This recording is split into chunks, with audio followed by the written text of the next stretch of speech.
All right, so we're home. Home. We're live.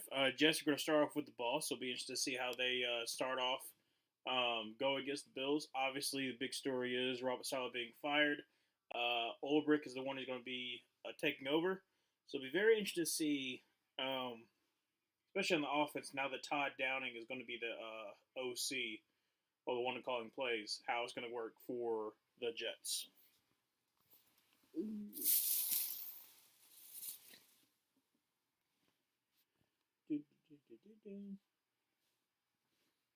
me pull up.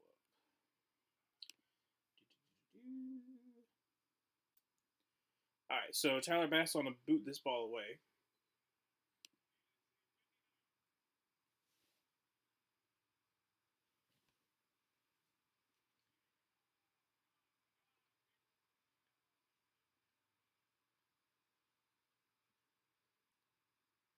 Still waiting for the opening kickoff.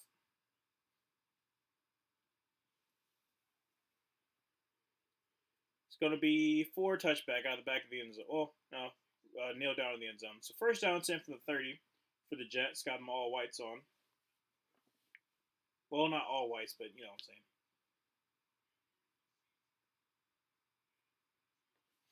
I'm saying. I didn't even say my prediction.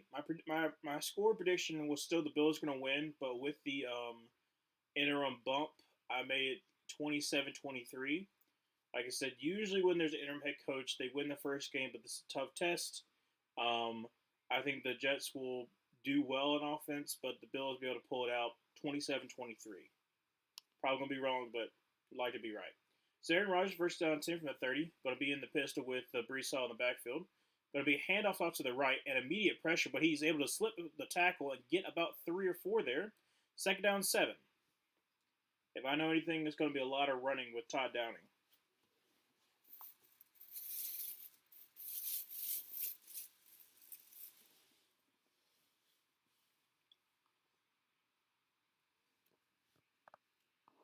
Morgan Moses is back, by the way, in case you're wondering. All right, so second down 7 from the 33-yard line. Again, to be Aaron Rodgers in pistol with Brees on the back. Drops back, pass, throws. That's going to be caught. That's going to be to Allen Lazard up to the 42-yard line.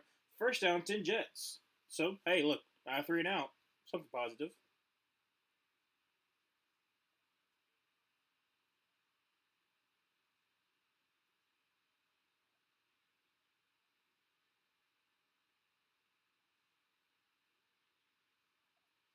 Yeah, Joe Buck's kind of talking about how the fact. No, that's actually not Joe Buck. That's that's Troy Aikman. They sounded alike to me. First down 10 from the 42 and a half. Shotgun formation. Brees Hall to the left. Can be hand up to no, actually a play action and throws across the most two. Garrett Wilson up to the 35. Up to the 32, 31 yard line. Depends on where he gets out. So that's a nice gain of about like 20ish yards there. Well, actually 30ish yards there. First down 10 for the Jets.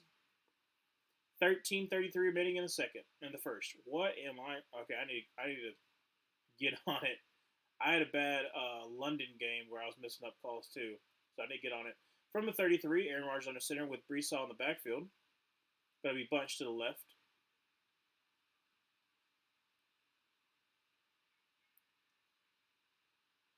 Going to be a handoff to Brees Hall, who's got plenty of room up the middle. Gets the first down up to the 22-yard line. First down, 10 for the Jets. So they're going on all cylinders.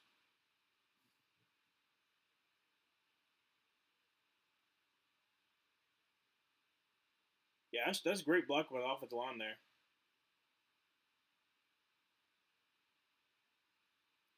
All right, so first down 10 from the 22.5 yard line.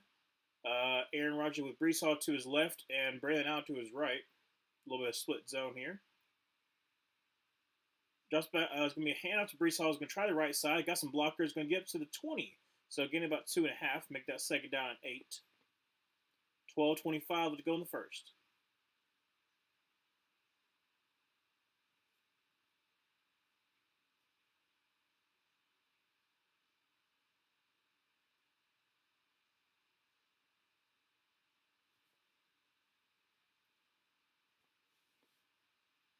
All right, second down 8 from the 20-yard line. 12:02. Let's go the first. Aaron in the shotgun. Going to send Garrett Wilson in motion. Drops back a pass. Quick screen out to Garrett Wilson, who's going to make a man miss, make another man miss, and get him to the 16-yard line. Get about 4. So make that 3rd down and 4 from the 16-yard line.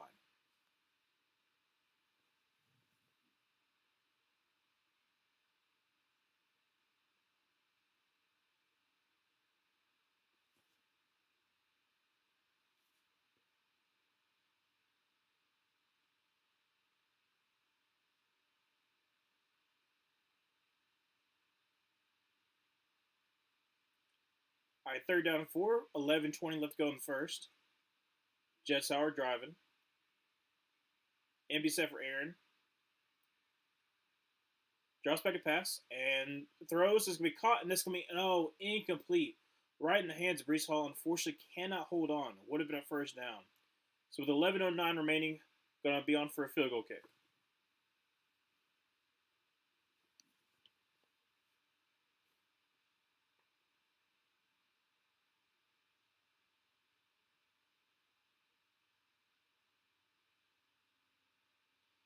All right, so on for a 34-yard field goal attempt for Greg Zuerlein.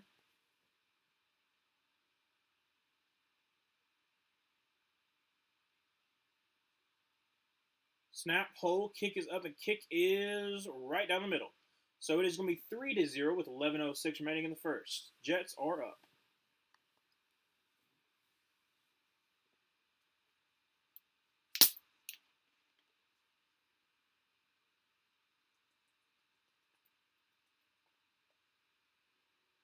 Ooh. That's good.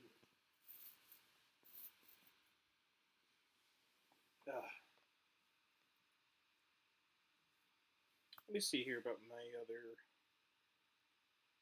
scores. Let's see here. 27, 23, 20.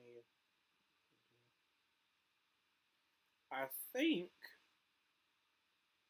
as long as it gets closer to 45 total points, I think I got it. Over under. Okay.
Visit 4patriots.com.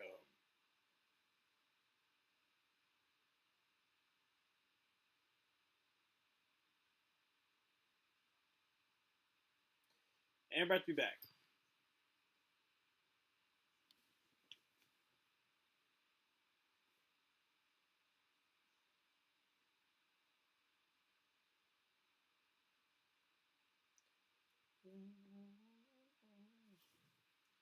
All right, so Josh Allen, but I start off with this ball, see where he's going to be. If we'll get to the actual kickoff eventually.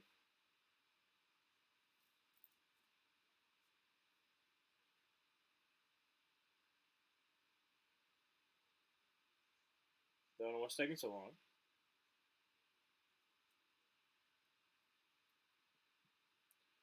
I mean, the Jets were able to just move on down the field, so that's good on them. I mean, Todd Downing had a lot more rushes than Nathaniel Hackett did. That's for sure. Kickoff's going to go back end zone, so it'll be first down 10 from 30 for Josh Allen. See what he can do.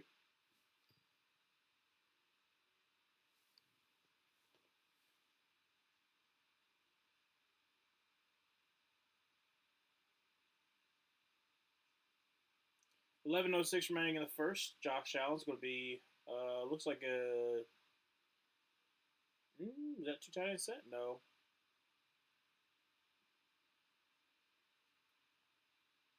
No, we just got Knox in there. Okay.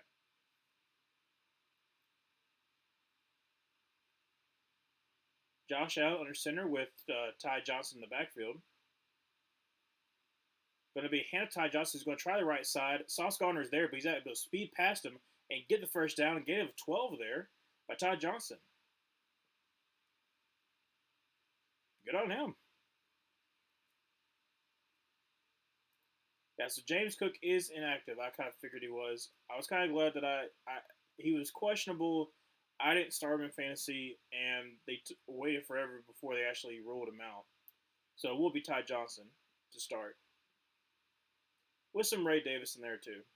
So first down 10, Ty Johnson to the right of Josh Allen in the shotgun. Drops back to pass.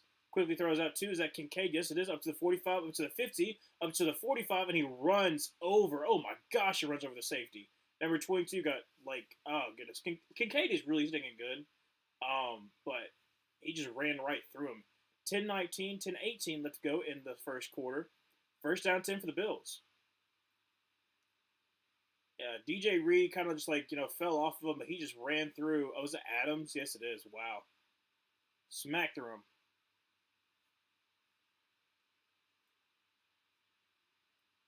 Ice under center from the 44-yard line. Going to be a handoff to, is that Ray Davis? Yes, it is, up to the 40. We're about the 41-yard line. Gain of about 3 or 4 there.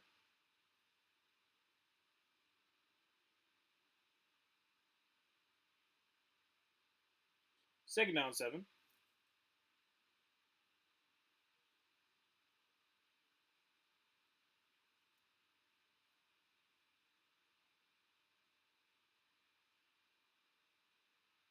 (9:24) remaining in the first. Josh Allen under center with Ray Davis in the backfield. Two tight ends set to the right. Going to be a handoff to Ray Davis again, who's got plenty of room up to the 30. He's going to barrel through up to the 26-yard line. I mean, the offensive line for both these teams have been dominant so far. That's a great job by Torrance. Well, not really by Torrance. More like Spencer Brown for washing it down.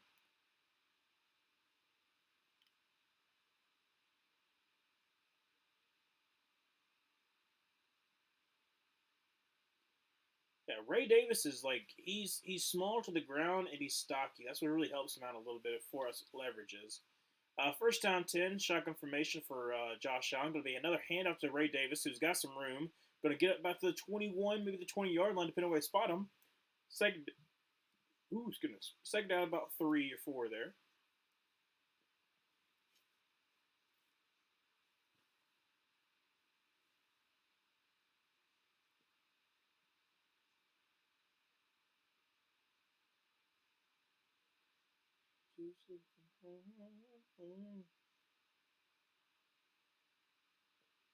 All right, so 8:06 let go in the first. Second down 3. From the 21-yard line, Josh Allen under center with Ray Davis in the backfield. Going to be another handoff to Ray Davis, who's got some daylight up to the 16-yard line for first down. Run of 4.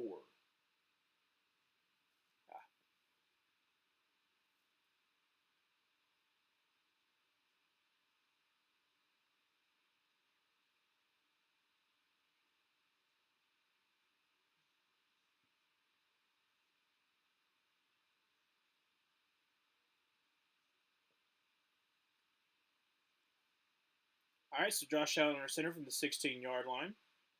Two tight ends to the right. Going to be another handoff to Ray Davis, who's going to sidestep, give it to the 10, up to the 5, all the way in. Oh, he is just a yard short from the end zone. First and goal from the 1. He was so close. Barrel through both the safeties. I mean, you got to give it to him at this point. It's first and goal. They've been absolutely dominating this very porous, surprisingly porous run defense for the Jets. Josh Allen under center, and it's going to push him in. Aren't they? Yes, he is. Touchdown for Josh Allen. I mean, there's a flag though, but he got in. I don't know what the flag was.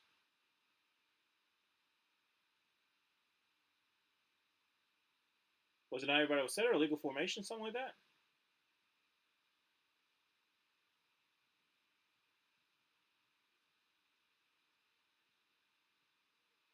Yeah, illegal formation. Dang.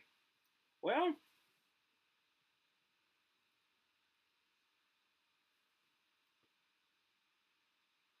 I didn't even pay attention to that because I just thought it was gonna be easy little pushing, but with the extra offensive lineman, he was down.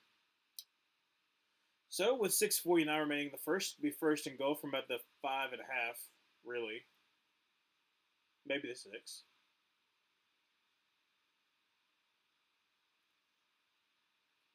Josh Allen with Ray Davis in the backfield, two tight ends to the right.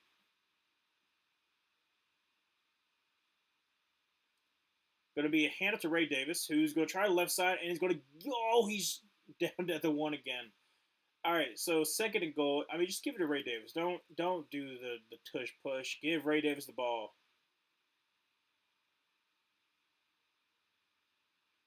I mean, I'll be okay with a touchdown, but they're going to do it again. Okay, Josh Allen under center, and he just powers through. It's going to be a rushing touchdown for Josh Allen. A little bit of a touchdown vulture there.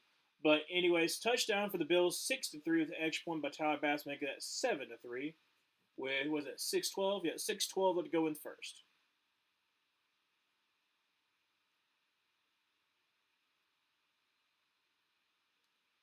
There's a whistle. Oh, there's some pushing and some shoving going on right now.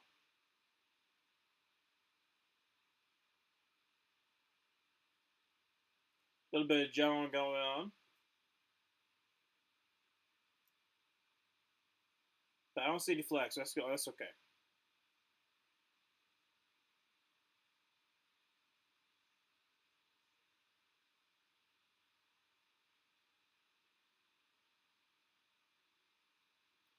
All right, Bass on to kick this one up. Kick this one up to make it a 7 point. Seven. Goodness gracious, to make it 7-3. Kick is up and kick is good right down the middle. So it is 7-3 with 6:12 would go in the first. Gonna go a TV timeout.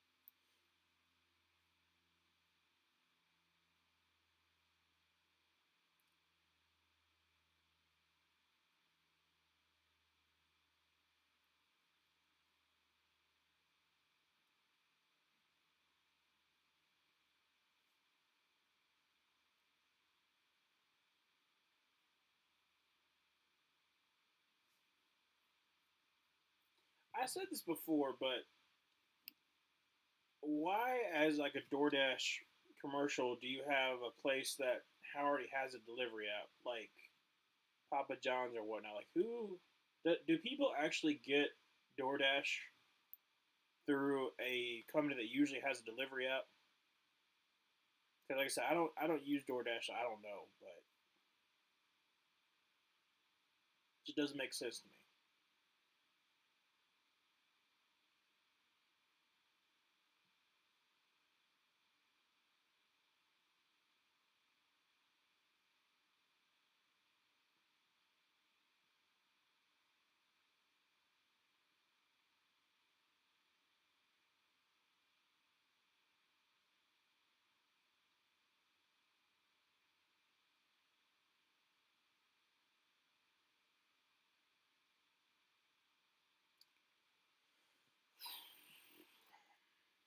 So commercial. Well, I'm about to be back. Okay, spectacular job. Um, let's see how the Bills, not Bills, see how the Jets are gonna be able to respond. 6-12, not 5-12. Bass on a boot this ball away.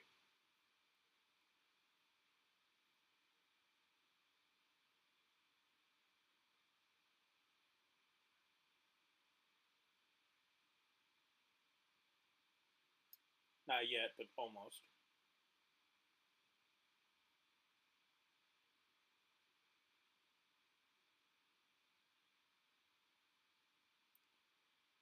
All right, and it's going to be a touchback. That's going out of the back of the end zone, buddy. So, first down 10 from the 30 for the Jets. Let's see what Aaron Rodgers can do. Aaron Rodgers can do. Goodness, I did not see my words at all.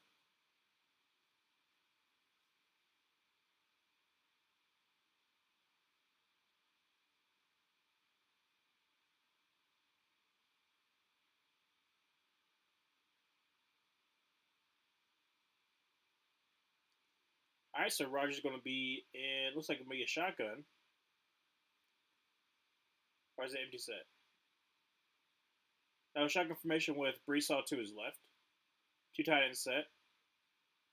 Going to be a handoff to Brees Hall, who's got some room up the middle. Going to get about 3 yards there. So, second down 7.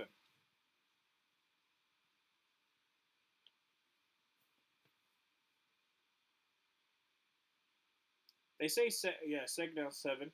5:55 to go in the first.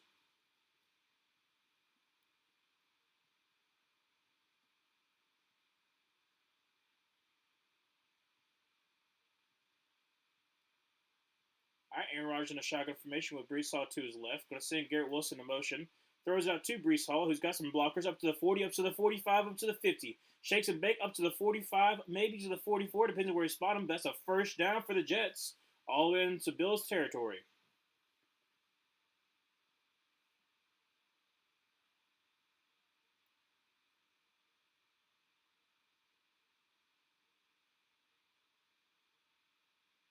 I mean, that's just great execution. All right, so from the 45, Aaron Rodgers in the center with Brees Hall in the backfield. Two tight ends to the right. Drops back to pass, going to take a little play action pass. Supposed to be a screen. Dumps it off to the tight end, and I can't tell who that is. Up to the 45, up to the 40, all the way down to about the 38-yard line. Gain about 7. Make that second down 3. That's a Ruckett with the completion. Try to be a running back screen there, but it was covered up. I'm trying to see, was that Williams? No, it was more so the defensive lineman that covered that, and then Ruckett kind of just peeled off from that. Good on him. Second and 2, well, second and 2.5. Aaron Rodgers in the backfield. Oh, Brandon out in the backfield to the left of Aaron Rodgers and shotgun.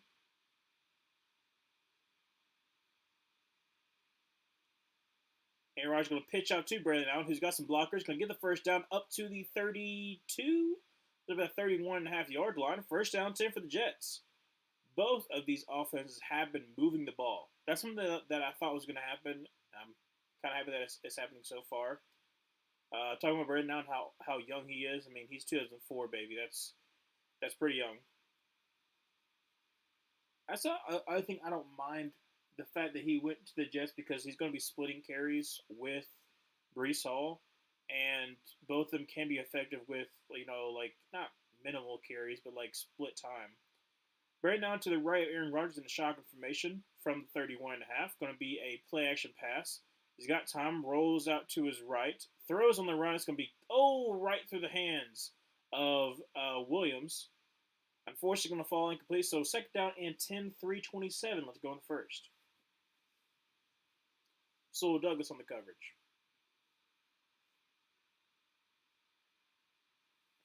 Don't know why Aaron Rodgers kind of floated out there a little bit. He had plenty of time throwing on the run.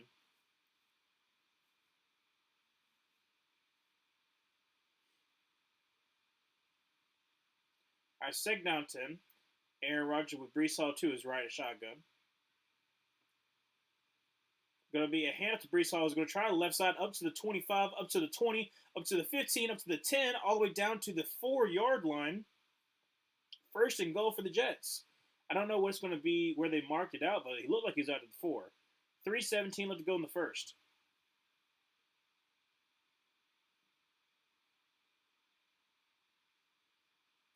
Brees Hall just sniffed on the mess out of Williams there. They're probably going to mark him out at about the 7. I think it's where his foot went out.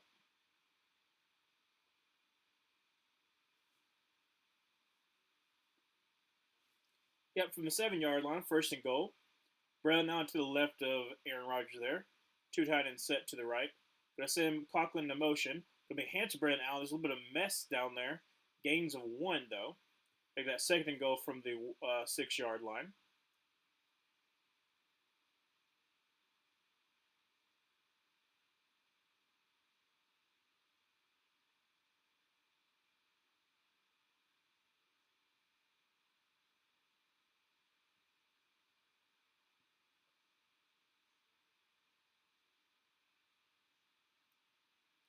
I saw Aaron Rodgers under center. Brandon Allen in the backfield. When I say Rucker in motion, drops back to pass, a little bit of play action boot, throws it, and it's going to be tipped, unfortunately. And Lazard's looking for a flag, and I'm kind of surprised there isn't. I mean, it's against Bernard. Bernard's been pretty good, but I'm surprised that is not a flag.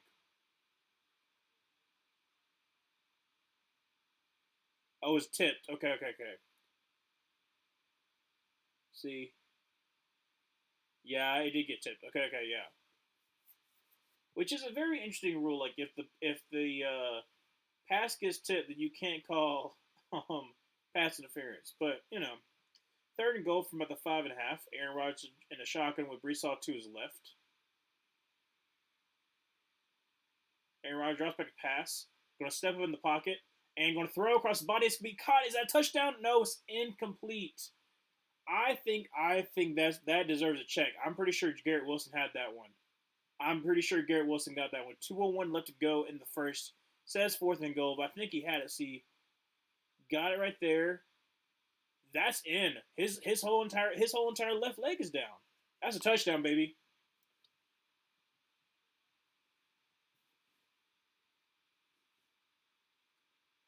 Yeah, his left knee is down before his even both feet are down. I think. I know for sure his leg is down. Yeah, both feet are down. His leg is down before his right knee's out. So that should be a touchdown. Challenge flag?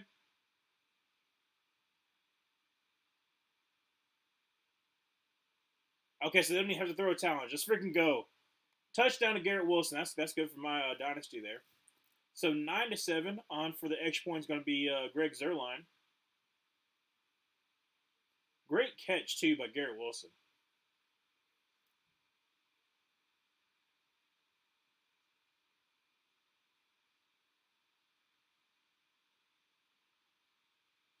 See, like Aaron Rodgers can still move. That's the thing that's like going to be benefit for him as old as he is because like usually they can't move anymore, especially with the bad offensive line that you have. Greg is kicks up and it is it no good? Oh, it barely got in there. It was so close. Okay, so 10-7, but barely. 2:01 left to go in the first. I'm gonna go with TV timeout.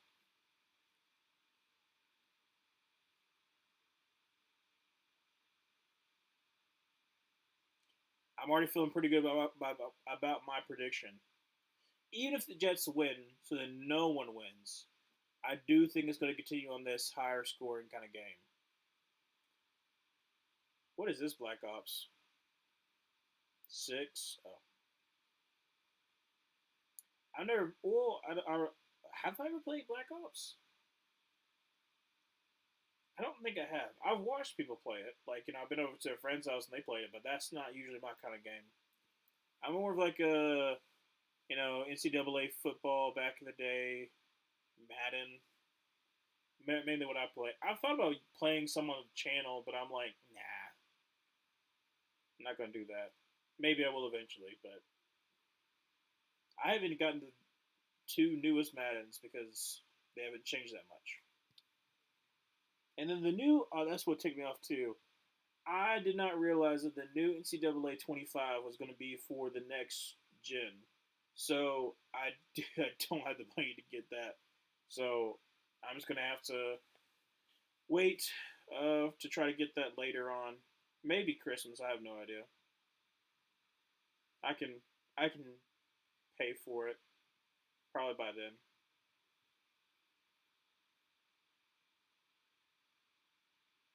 Because usually I get the I get the console like 2 to 3, even like 2 years after the next one comes out. So like I got the Xbox 360 2 years before, well, 2 years after the Xbox One came out, and then I got the Xbox One about a year after the Xbox One S came out. I think I'm pretty sure.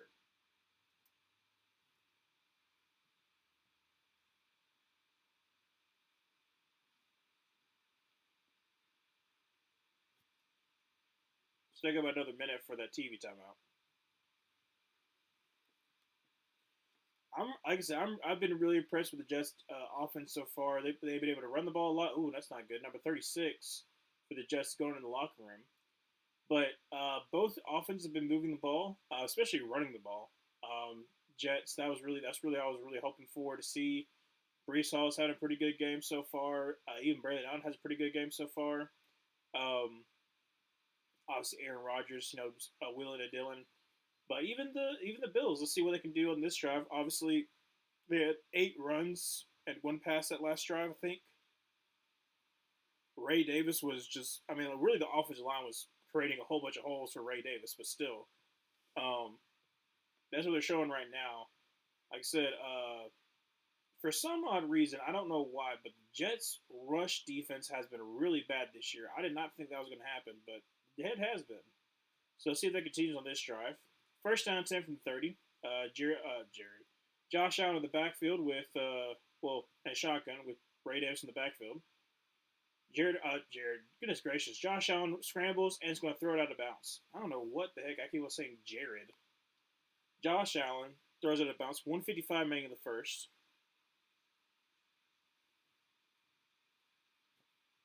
Still up 10-7 in case you're wondering what the score is. Jets in the lead.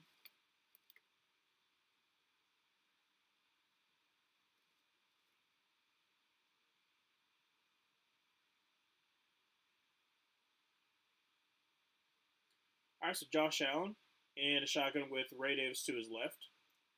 Going to be a handoff to Ray Davis, who's going to try the right side. He's got some room, and it gets tripped up, but gains 4. So make that third down 6.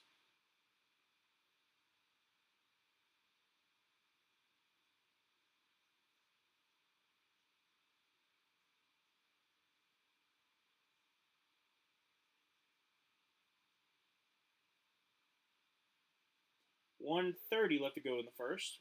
Third down and 6.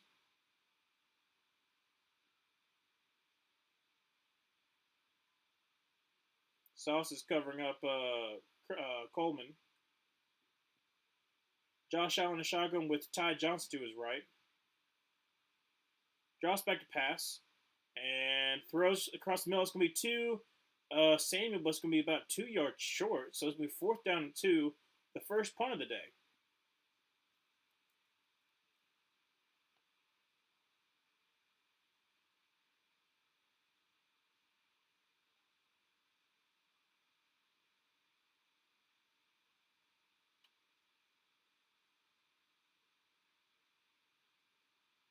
All right, so 4th down and 2. Gonna have to punt this ball away with Sam Martin. Gibson is a dangerous returner, so we need to watch out for this. Punt gets it off cleanly. Going to be returned at about, oh goodness, and it's going to bounce at the back of the end zone. So it'll be first down and 10 from the 20-yard line, 25-yard line. Sometimes with the new kicking rules, kickoff rules, I've forgotten which one starts because it's usually the same exact thing.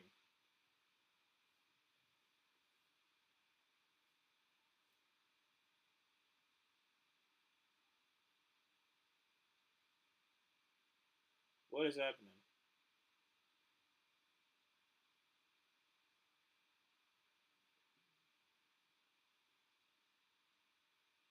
Oh, it's a Call of Duty Black Ops 6. They already did a commercial for that. All right, well. 25 seconds left to go in the first. Jets will start at the 20-yard line. First down 10. Goodness. Most yards since 2022. in the first quarter, 124. I mean, 124 is a good bit, but still, I guess they haven't had a fast start in a while. So, Aaron Rodgers under center, going to be Brees Hall in the backfield. Going to say rookie in motion, going to be a play action pass. There is a flag. Takes a deep shot, and it's going to be PI though. Almost, it was a beautiful pass. It was a beautiful pass, but there was PI. I don't know what the first flag was, but it was definitely a pass interference all the way down the field. But I don't know what that first flag was.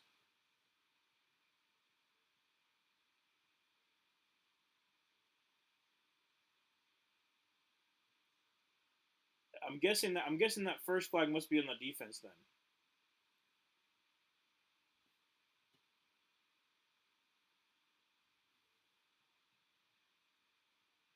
Oh, legal formation on the offense. Okay,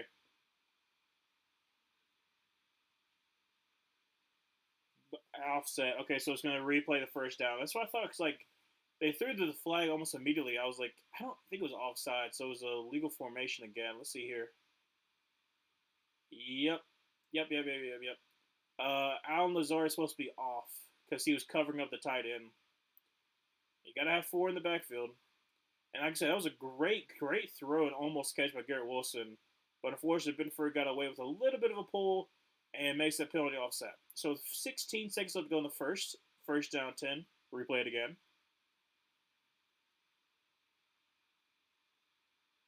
Again, Aaron Rodgers under center with two tight ends to the left. Well, send him over, I guess. And the pistol with Brees Hall in the backfield.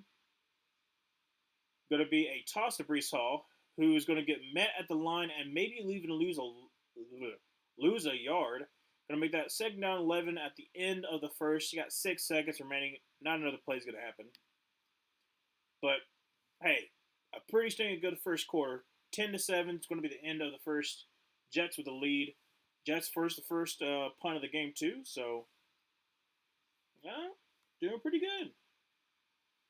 I still pick the Bills to win, but it's looking pretty good. Let me look at the actual stats after the end of the first.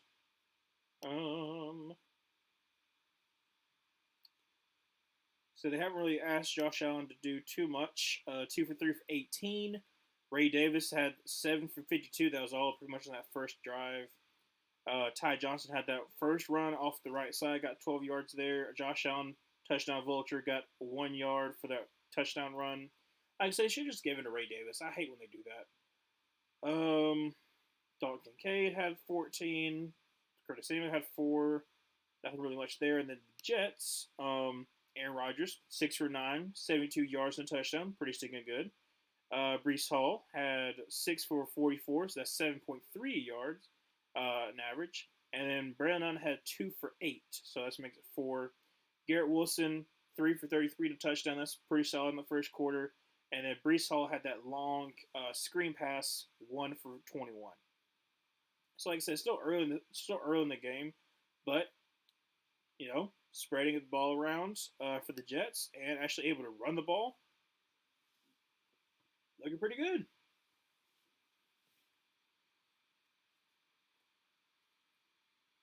Let me get a little swig of Mountain Dew. Yeah, I haven't talked about it yet because, like I said, Luke and I do predictions tomorrow for Gridiron Gurus. But I looked over the schedule next week. I'm conflicted on like 5 or 6 of those games. This could be kind of a tight game. I'm trying to think of the other ones. Bucks, Ravens. I think the Ravens were gonna win, but I think it's gonna be pretty close. I'm not sold on their defense, and I'm definitely not sold on the battered Buccaneers defense, especially with Derrick Henry going against them. Trying to think of the other. I'm gonna look at the other games. There's a couple other games I was like conflicted on. Let's see here. Saints, Buccaneers, Saints, Broncos. Obviously, Sean Payton revenge game. I was conflicted on that one. I'll talk a little bit more about it in the next TV timeout. Got second down and 11. Aaron Rodgers an empty set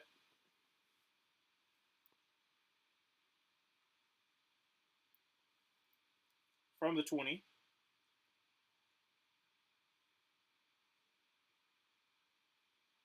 Conklin's in there to kind of help block a little bit, chip the edge rusher there.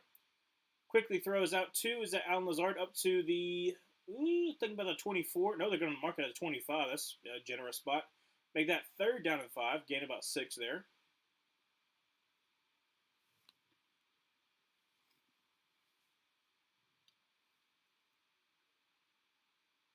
Benford is playing off by a little bit.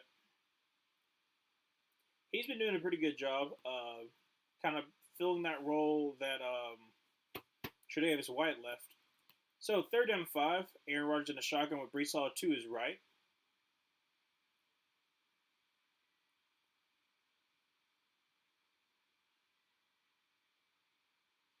Drops back to pass and quickly throws out to Garrett Wilson up to the 35, up to the 39-yard line. First down 10 for the Jets. 14:08 left to go in the second.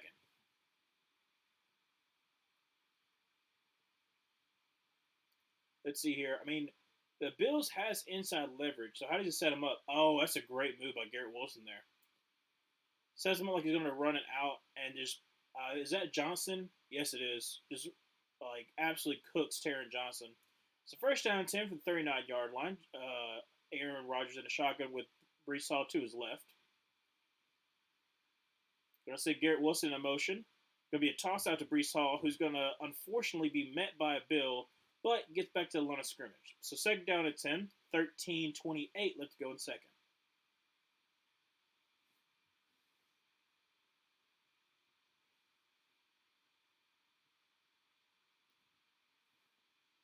AJ, chill. There, you don't know what you're doing.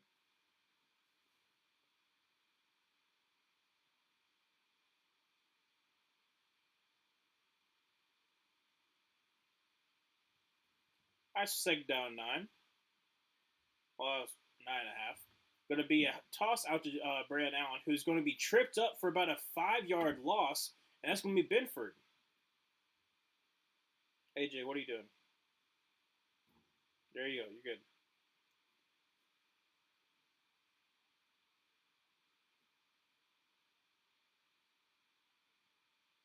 Well, really, also the guard fell down, so that doesn't help either.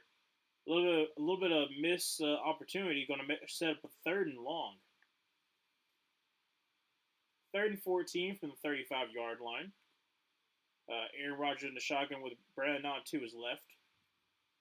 Drops back to pass and is going to dump it out. Well, actually, incomplete pass. Try to flip it out to Brandon Allen, but unfortunately, it does fall incomplete. Make that 4th and 14, 12-14. Let's go to the second quarter. Going to punt this ball away.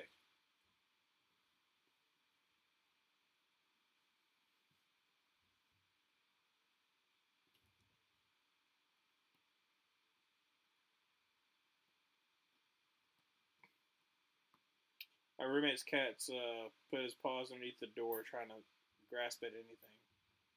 There's nothing to grasp. I don't know what you're trying to do.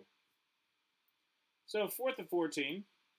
Thomas Morstead on to punt this ball away. First punt for the Jets tonight. Booms it. It's going to be returned at about the, fair cut about the 20-yard line. Gunner for the Jets is asking for a hold, but unfortunately he is not going to get nothing. But, oh, well, actually there's a flag.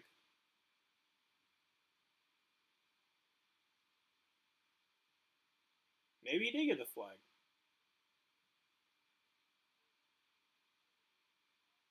Yep.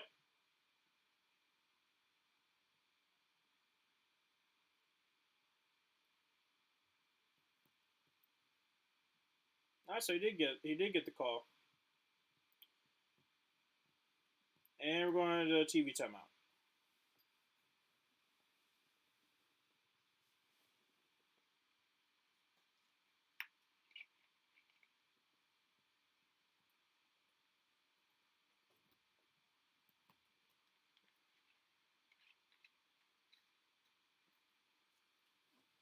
So after both teams have pretty good offensive drives, unfortunately they both had to settle for punts.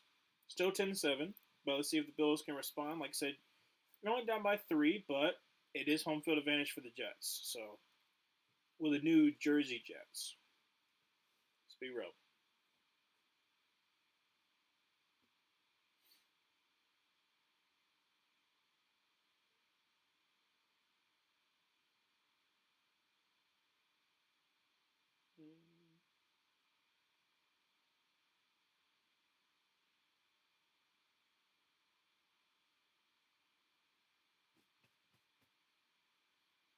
Oh, that's right. I was looking at their next week's schedule.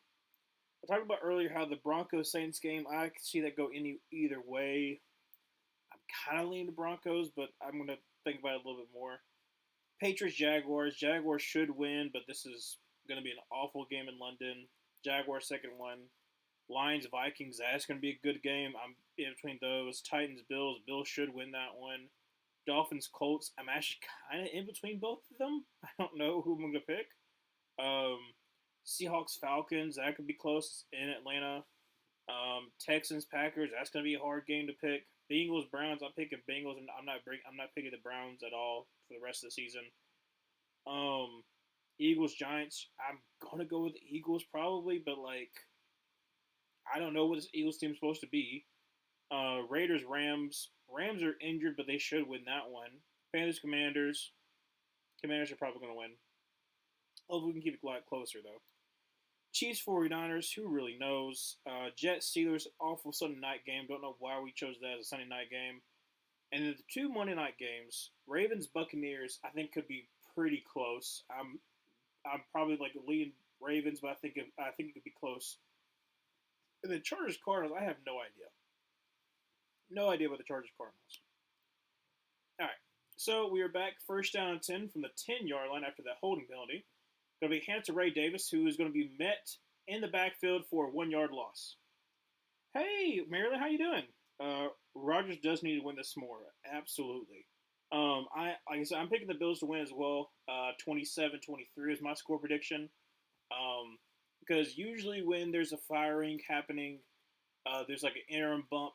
I mean, the Panthers experienced it with 2 years ago. We didn't experience it with Phil Snow, unfortunately, but usually that's the case. Second down 10 from the 10-yard line. Josh Allen going to drop back to pass. He's got some time. He's going to run out of time and is rolling into the end zone. Rolls out to his right, throws across his body, and it's going to be caught. Oh my gosh! Ray Davis. Oh my word! There's a flag. Please do not negate that. Please do not negate that incredible catch by Ray Davis. What's the flag? What's the flag?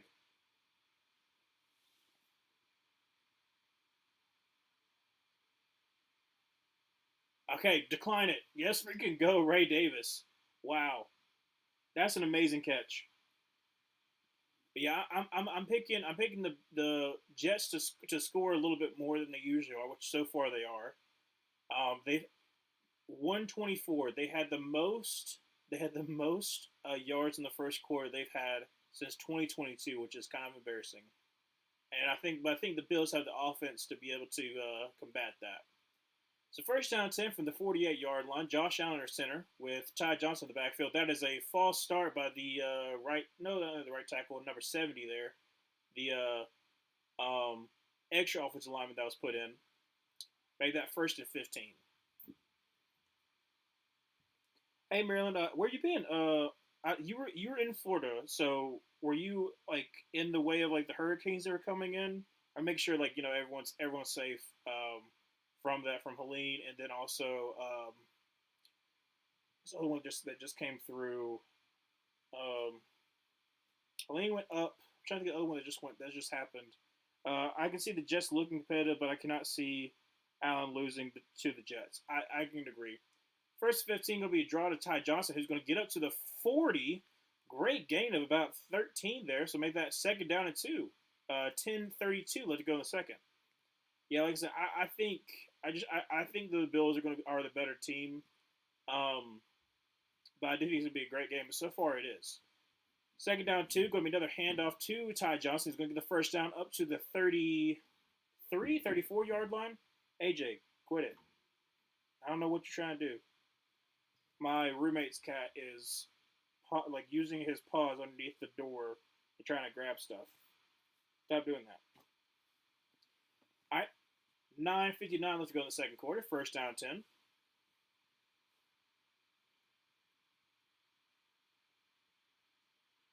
Going to be I formation. Josh Allen under center. Looks like Ty Johnson in the backfield. Going to be hands to Ty Johnson, who's going to get probably about 2 yards there. Make that second down and 8. I'm in Wisconsin. Oh, my family's in Florida. Okay, gotcha. That's why you're a Packers fan. That makes a lot more sense. I had one hit by Helene. My other family members were hit by Milton. Milton was okay. Then after all the chaos, my family member in Tallahassee had a baby. Wow, life is kind of crazy. That is really crazy. I'm glad that everyone's safe. That's AJ, stop doing that. Everyone affected by hurricanes, okay. Thankfully, just a lot of damage. I've seen some of the photos, especially Tampa. It was crazy for Milton. Josh Allen rolls out, is going to shake and bake, and going to get about 2 more yards. Make that third down and 6. AJ, can you stop doing that? You're gonna hurt yourself. Stop doing that. Yeah, I'm very glad everyone's safe. That's what I'm trying to make. I made sure some of my family members in Florida were safe. Family friends who just moved to Orlando from Panama City. So basically, that was 2 or 3 months ago. They moved to Orlando, and they're trying to pick up the pieces again. So a lot of devastation from the hurricanes. Hopefully, we're done with a lot of difficult hurricanes for the foreseeable future in the next couple of months. Third down 6 from the 30. Josh Allen drops back to pass. Drops down deep. Throws across his. It's going to be to Shakir, who gets him to the 20-yard line. First down 10 for the Bills. He was dropping back really far for that one. Usually I don't like when quarterbacks are just like keep on dropping because you're setting up your tackles for failure. But if it works, it works. And it's good to have Shakir back as well. I have Shakir in fantasy, but I don't have him starting. But he's a very reliable target for Josh Allen. So I'm very glad he's back. He was out for the Texans game. Josh Allen under center from the 20 with Ray Davis in the backfield. Going to be a play action pass and throws across the middle. It's going to be incomplete, but try to get to Dawson Knox, and it's going to be a flag on Quincy Williams. A little bit of a tug there, Quincy. Make that pass interference by defense.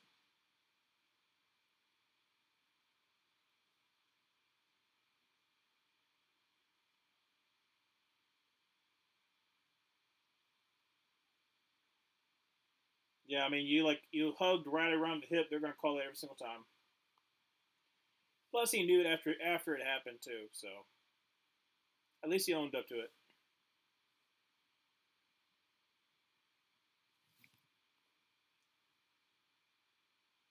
Oh goodness! All right, first and goal from the 10. Josh Allen with Ray Davis in the backfield. Give to Ray Davis, give him a touchdown. I mean, you vultured the last one.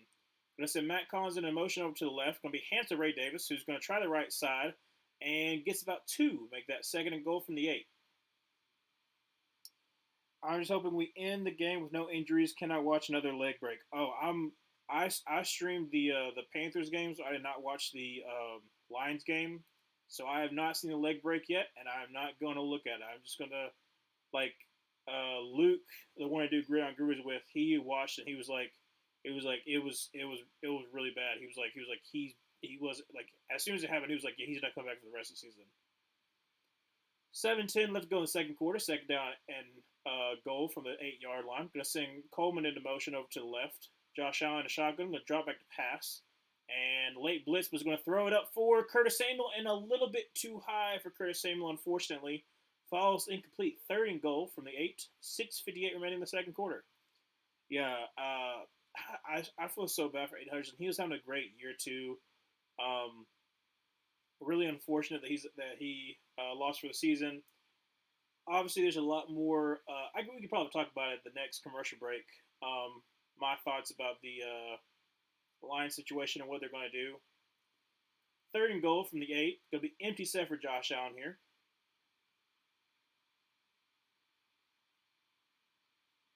Drops back a pass. He's got time, throws across the middle. It's going to be caught by Mac Hollins for a touchdown. Touchdown for the Bills, 13-10. Make that extra point is going to be 14-10 with what was it, 6:58? No, six. It wasn't 6:58. 6:54 remaining in the second quarter. That was a 90-yard drive by the Bills there. Oh, that's right. So talking about the Lions, obviously blowout the Cowboys in Jerry's world on Jerry's birthday. Absolute, just great there. But losing Aiden Hutchinson is definitely going to be a big deal. Um, I think they can. There's two ways they could go about this. Wow, he shanked that one. Goodness gracious, that's 13-10. I don't know how that happened, but he shanked that one. So maybe so. Hey, I'm still on track for my 27-23. Did it get blocked? It didn't look like he got. It might have gotten blocked, but I didn't see it on that one. It just looked like he shanked it. What was I saying? Oh yeah. So the Lions have the money. They got 28 cap this year. They got 77 next year. So they have the cap to go out and try to trade for somebody. Obviously, people are talking about Hassan Reddick. I don't think that's going to fit their scheme to get Hassan Reddick.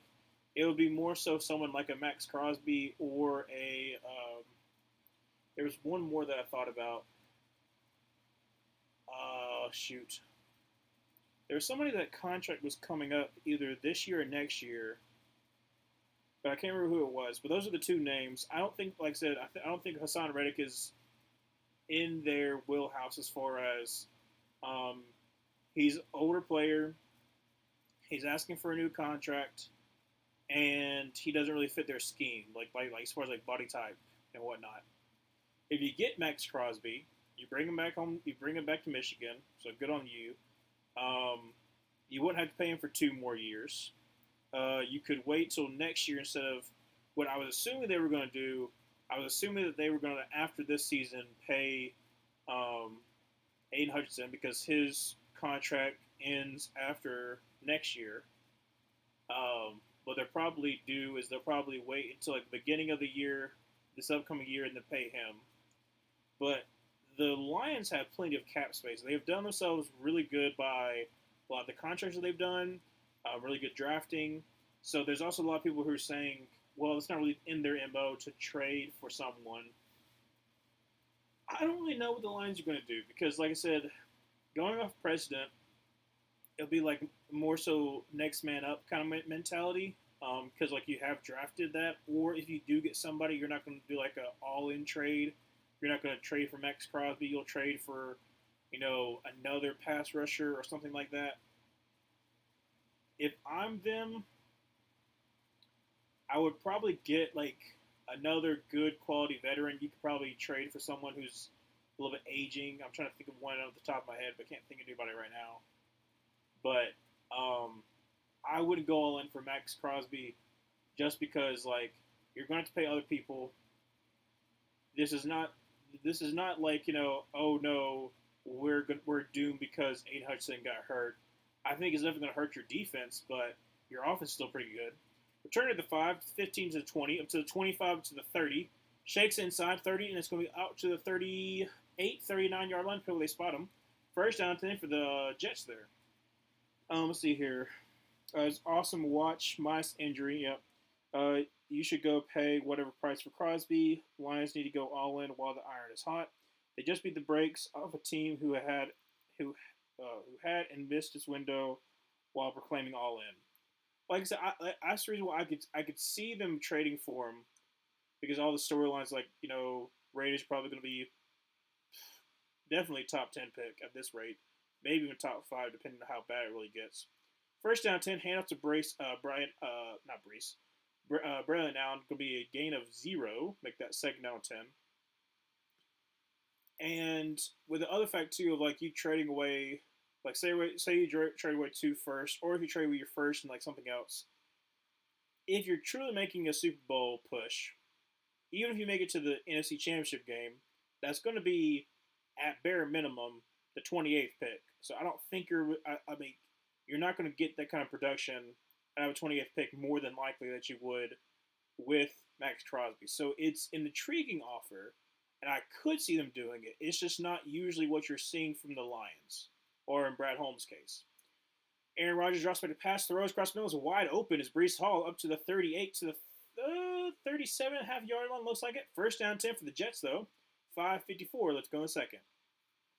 But yeah, I can see where you're coming from as far as like the Cowboys kind of missed their window.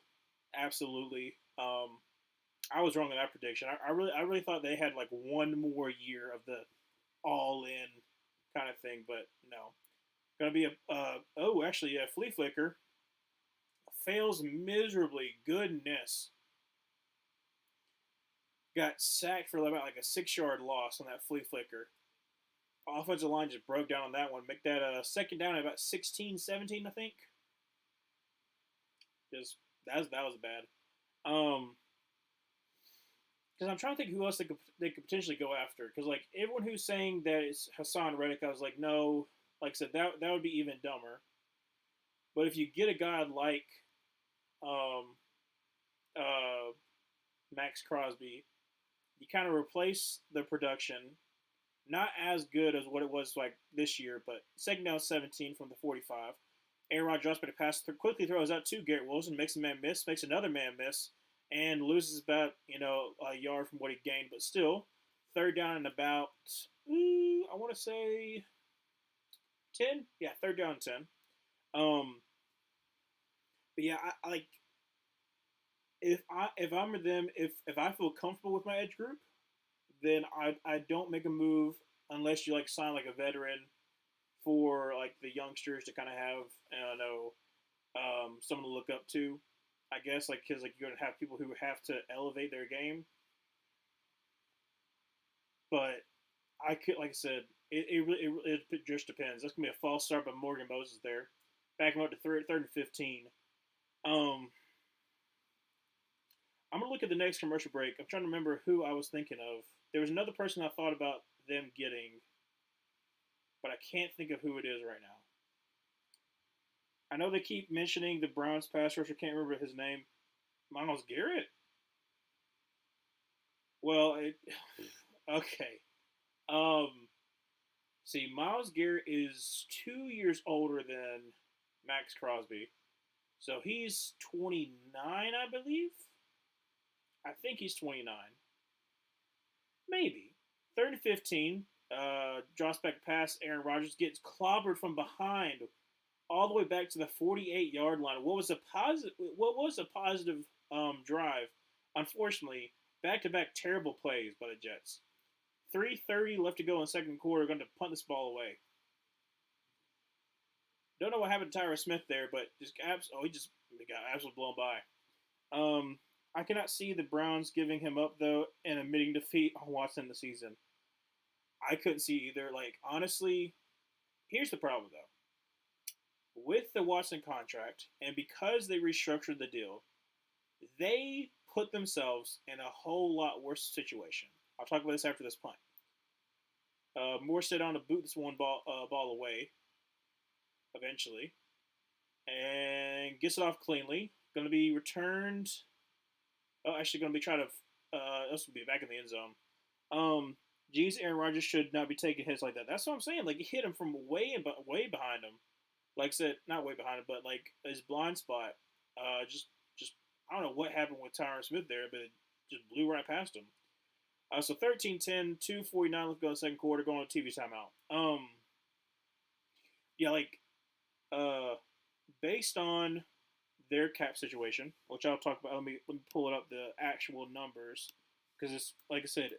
When I found out when they restructured them, I was like, they already restructured them before, so 2 times, so it pushes it up even more. Let me just show you the cap calculator to kind of show where they're at right now.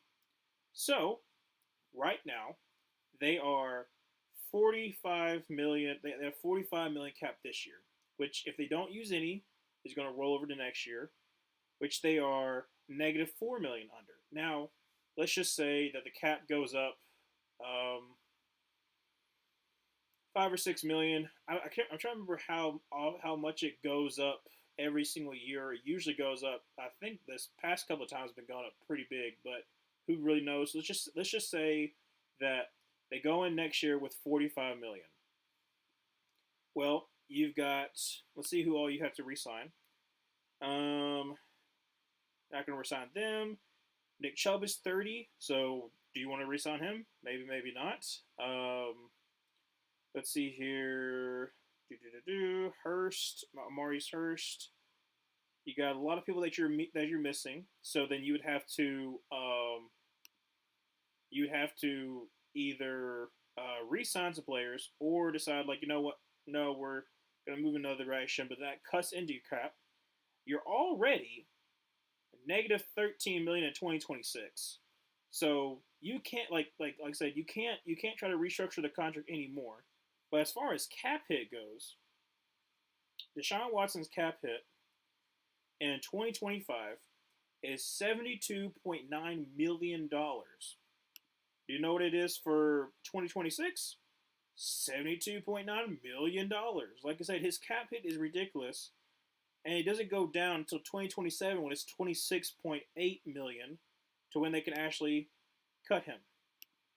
Like I said, they made that decision, and it's biting them up. There, it's biting them in the butt. For what it is, it's truly their own fault.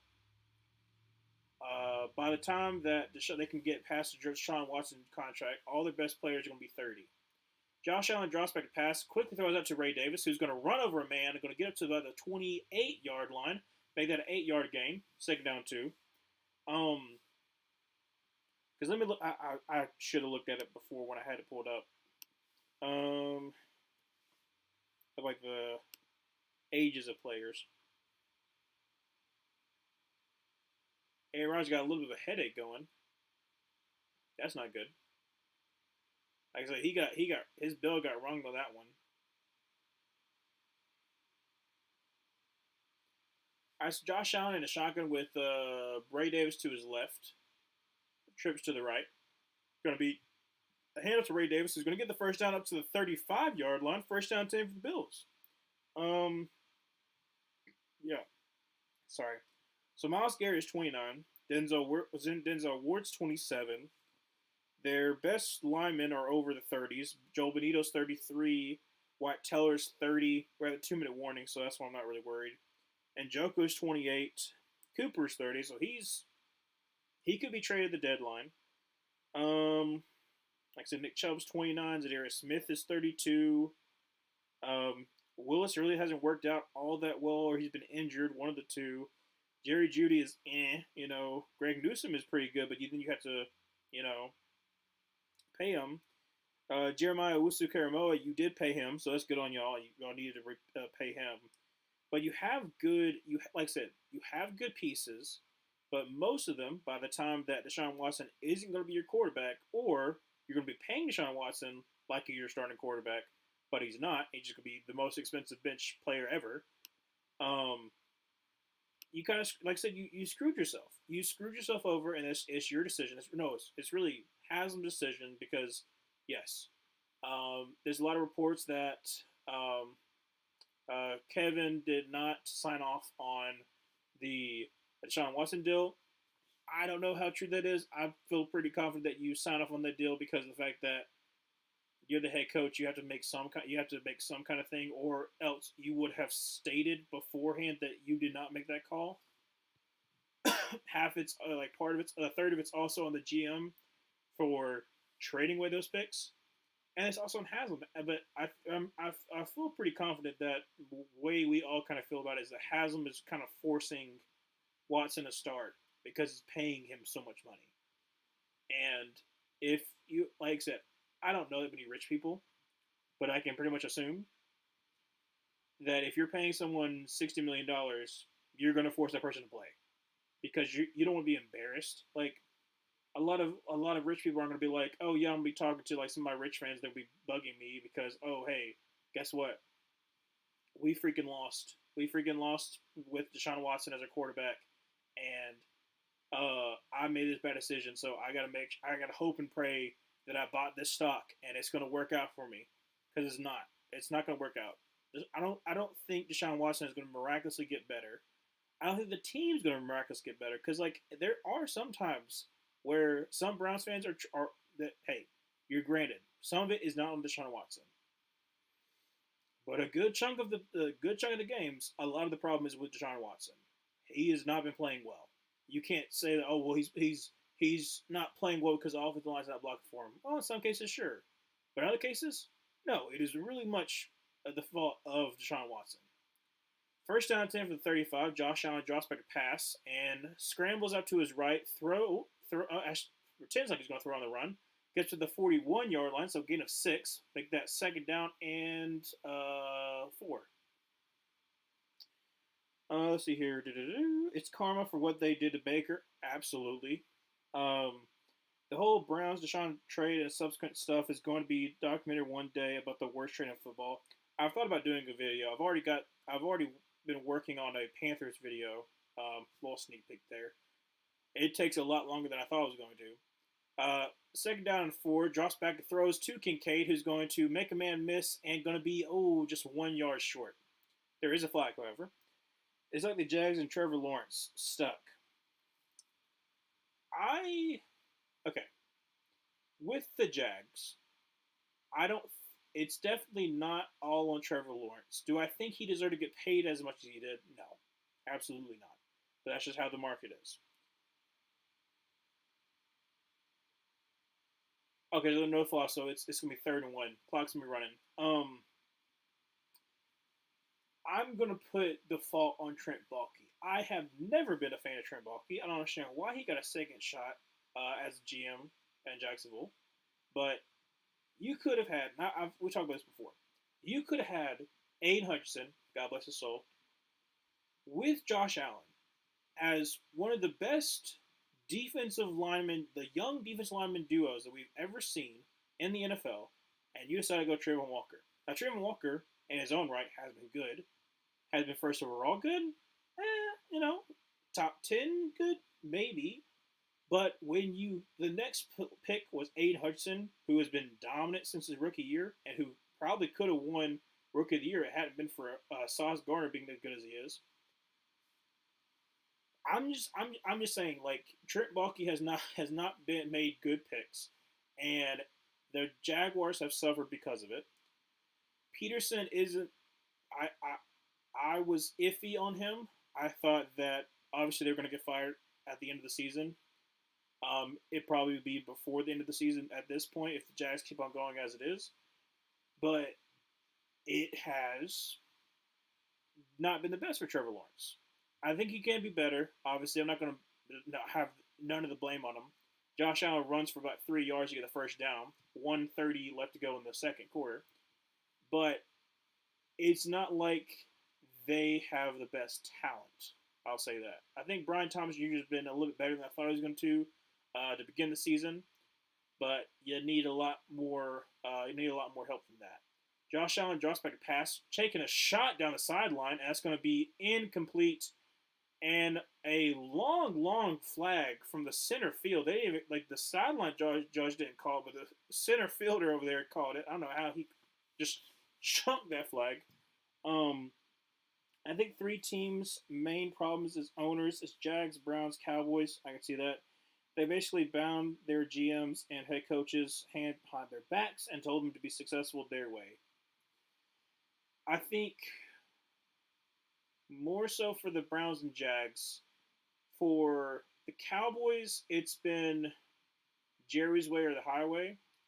And Jerry's decision to quote-unquote go all in, but then not get Derrick Henry, who wanted to go to the Cowboys. Talk a little bit more after this play. First down, 10 for 30.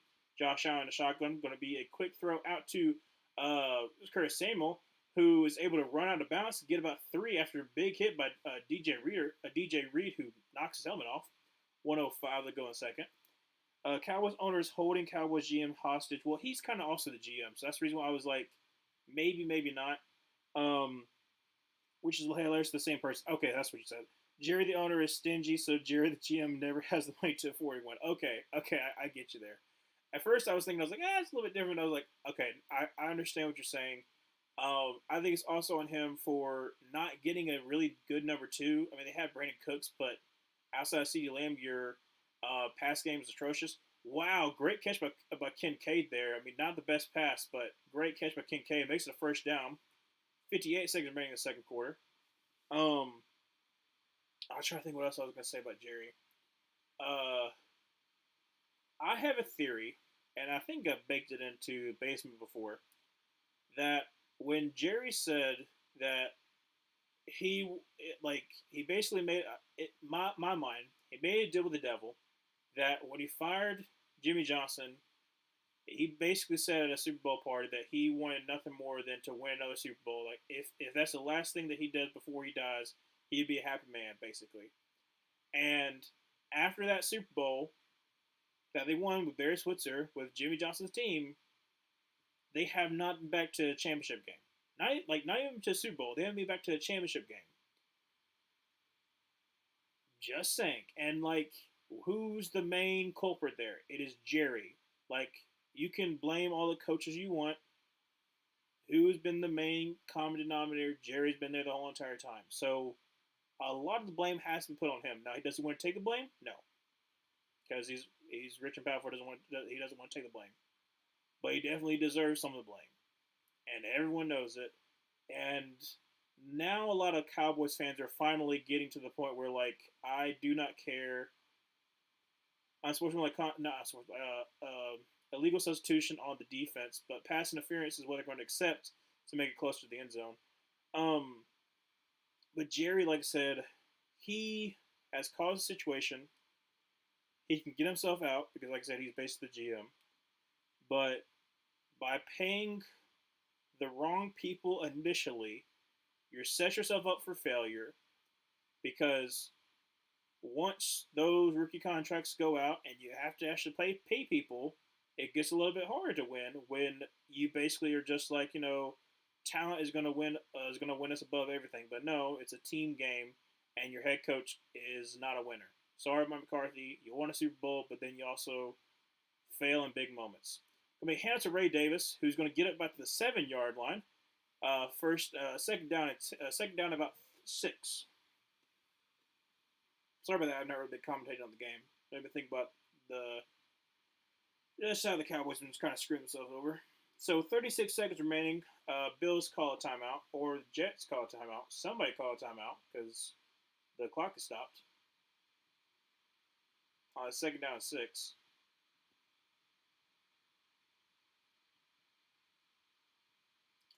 The refs are discussing something, but I don't see a flag or anything, so I don't know what's going on. No explanation.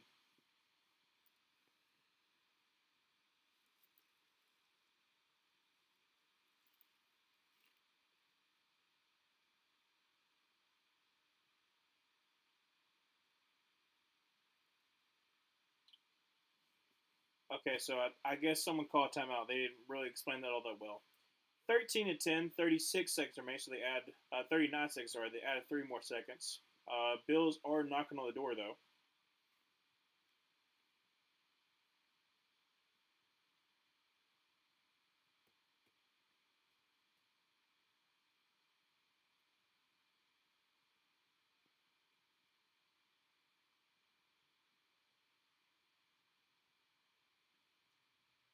All right, so we're back.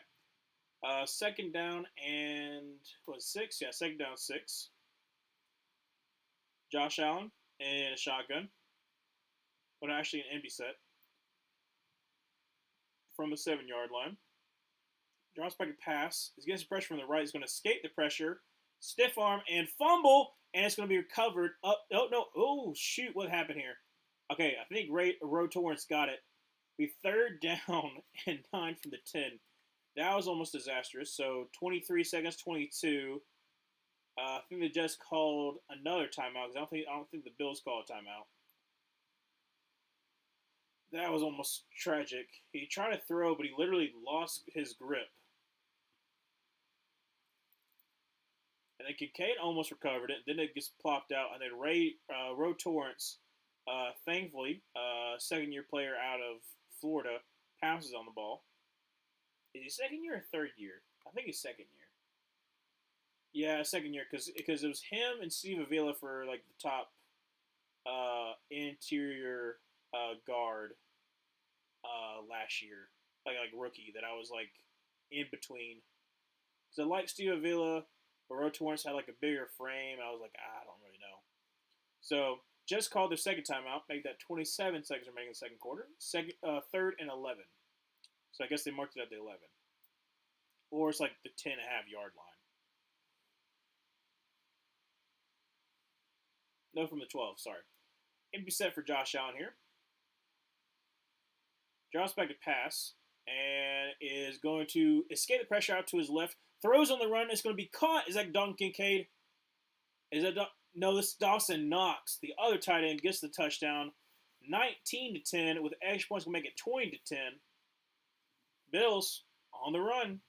Like I said, I'm okay with it being a high scoring game. I took the over for the pickers for my friends. Like I said, I had 27-23, so I had 51 total points, and I think the next closest one was like 41 total points. So as long as it's a high scoring game and the Bills win, then I get the points. That's all I care about. So Tyler Best on to kick this extra point to make it 20-10. Kick is up and kick is he snuck that in barely. Goodness, 21 seconds remaining in the second quarter.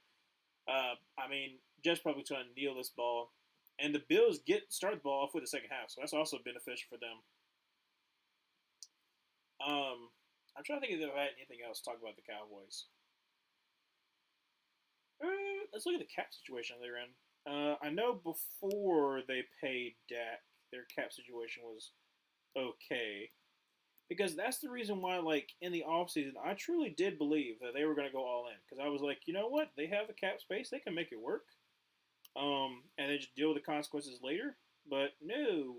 They were like, let's not do that. What the heck happened here? I want...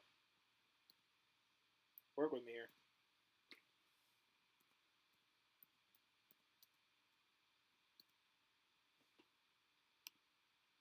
There we go. I don't know what the heck that was. Let's see here. Okay, so they have 22 million this year. Tyler Bass on to boot this one away. Gonna be a back of the end zone. So first down 10 from the 30-yard line. End zone just says vote. So they got 22 million this year, 28 million next year. So it's gonna roll over. Because I also got to pay Micah Parsons. Unless they don't want to, which is, okay, yeah, you can do that. I think, like, I will say this. Micah Parsons is a really good edge rusher. Pass rusher. Sometimes does not do really well against the run. You see it in the Packers game. You see it in some other games. Oh, they're actually going for it. First down 10 from the 30-yard line. Just only have one timeout. From the 21 seconds also. Aaron Rodgers drops back to pass. He's got plenty of time. Just going to dump it off to Todd Conklin, who is going to run out of bounds. And 4-yard gain. With this is like 7 seconds, you're lost. Okay, well. Like I said, you have to pay Micah Parsons if you really want to, or do you want to put that money somewhere else? Like I said, they're in a bad situation because of Jerry Jones' mistakes of who he paid, who he didn't pay.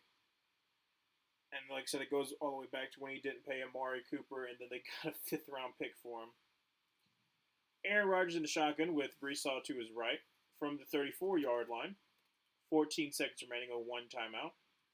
Aaron Rodgers drops back to pass. Only 2 pass rushers. Throws across the middle. It's going to be caught by Garrett Wilson up to the 48-yard line. 8 seconds remaining, and Jets call their last timeout. But yeah, like I said, it's just the Cowboys put themselves in a very bad situation. How are you feeling about teams after this weekend? These are my clear playoff contenders. Chiefs, obviously. I mean, like, yeah, they should make it. Ravens, yep, after 0-2 start, 4-2 now. Bills, Lions, Buccaneers, Texans, Packers. I really want them is the Vikings. Yeah, I can understand you being a Packers fan, not one of the Vikings, but I'm surprised by the Vikings. Not like I said, not by the defense, but how efficient their offense has been with Sam Darnold. I knew that he could win a couple games, but at the fact that on offense they're doing a pretty good job, I'm kind of surprised by that. I do think the Buccaneers and the Falcons are going to duke it out for the NFC South. I think it's going to come down to like the final 2 weeks for that. But the Buccaneers offenses still look good. They're battered on defense, and obviously it's kind of showing not having Carlton Davis. There has been a little bit of a problem with their secondary, and then also not having Antoine Winfield Jr. for you know two or three games. I know for sure it was 2 games. He was back for last game because he had that fumble recovery for a touchdown. Definitely didn't help their defense. Um, Rashad White has not really been good this year. I thought he would. I was hoping he would have a bounce back, but he hasn't. It's been more so Bucky Irvin, who I like coming out of Oregon, and then also Sean Tucker had a pretty good game last year. Not last year, last week. Aaron Rodgers drops back a pass, is going to try to take a deep shot, throws it into the end zone, and it's going to be. Oh my gosh! Did he come? Oh, it popped out. Oh man! It was okay. They're calling a touchdown. Okay, so one official's calling a touchdown, the other person saying no. Lazard looks like it came down with it, and then it popped out. It's a touchdown. Touchdown? Let's see. Lazard, I mean, clearly has it. Comes down with it. That he's got. That's a touchdown, baby. Wow. Wow. Oh my gosh. As like I said, they literally showed it right before this. They showed the Packers Lions game. I watched that one live with Rogers to Rogers. Vintage Roger plays, throw it up for the end zone. Alan Lazar comes down with it. It's clearly a touchdown. That is crazy. That is crazy. Zerline with his extra point. Kick is up and kick is good. Make that 20-17 going into halftime. Wow. Um, I'm shocked by that. What was I talking about? I was oh that's right. Sorry, talking about the Buccaneers versus Falcons. Like that, I think that's going to come down to who wins the South. Um, Chiefs, like I said, they should win the AFC West. Ravens, ooh, Ravens should win the AFC South at this point. Like I said, as long as they continue on this streak, like just keep running the ball, they should be fine. But the AFC North is just really really tough. So that's gonna be a very interesting division to see because obviously that's gonna be also hard knocks. The last 10 weeks of the schedule, which I'm very excited to see the Steelers and also the Browns because the Browns are in a whole situation, and then the Steelers basically have all their division games and all their hard games and that back half of the sixth schedule. So that's gonna be interesting to watch. Um, Bills, like I said, I think it's gonna be between them and the Jets because I do think the Jets are still going to be very very competitive. Um, but I do think that the Bills are going to win the AFC East. They're not going to have to worry about the Dolphins or the Patriots. Um, Lions, Packers, or Vikings is going to be really rough for the North. I do think the Bears are going to fall off a little bit, mainly because they haven't really shown me if they can beat anybody yet, because all their wins have been against one-win teams. So, um, we'll try to put Buccaneers, Texans. They should win the AFC South unless something drastic happens, because none of the other three teams really are posing any kind of threat. But they do have a tough schedule, so it should be close to end the season because they still have to do with the Ravens on Christmas, and they got the Packers this week, and they got some other hard games too. I'm trying to think off the top of my head, but the Texans still have a hard schedule ahead of them. Like I said, I had the Packers going in as I have them at the 6th or the 7th seed again. because, like I said, I knew it was going to be kind of hard for them.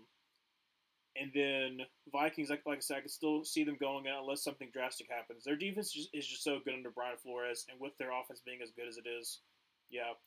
I guess I'll talk about the other potential playoff teams too later. Wow, nice. That was a quick scoring drive for the Jets. Why can't they be efficient that way when they're not under pressure? Doesn't make sense. That's a good question. Um,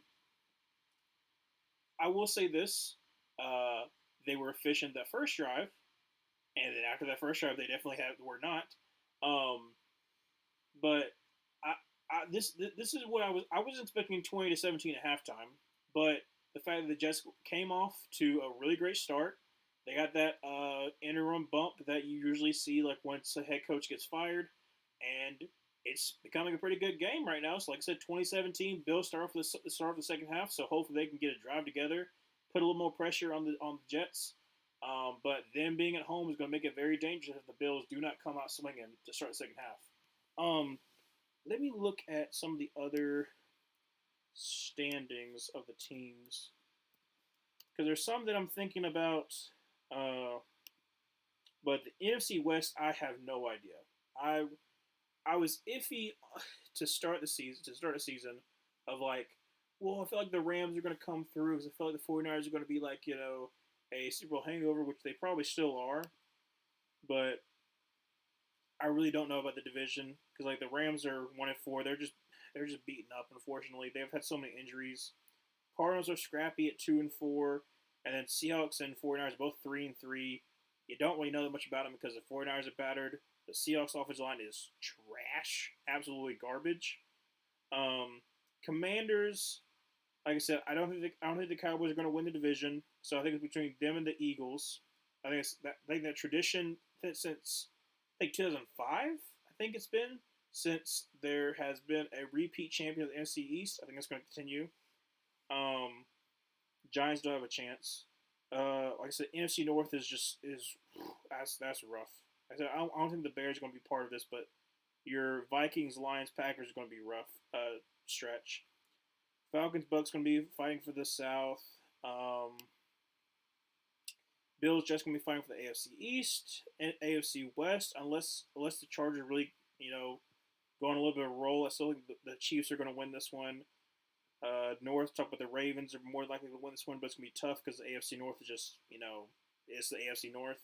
And then South of Texas should make it in. So I feel like I talked about all the teams as far as like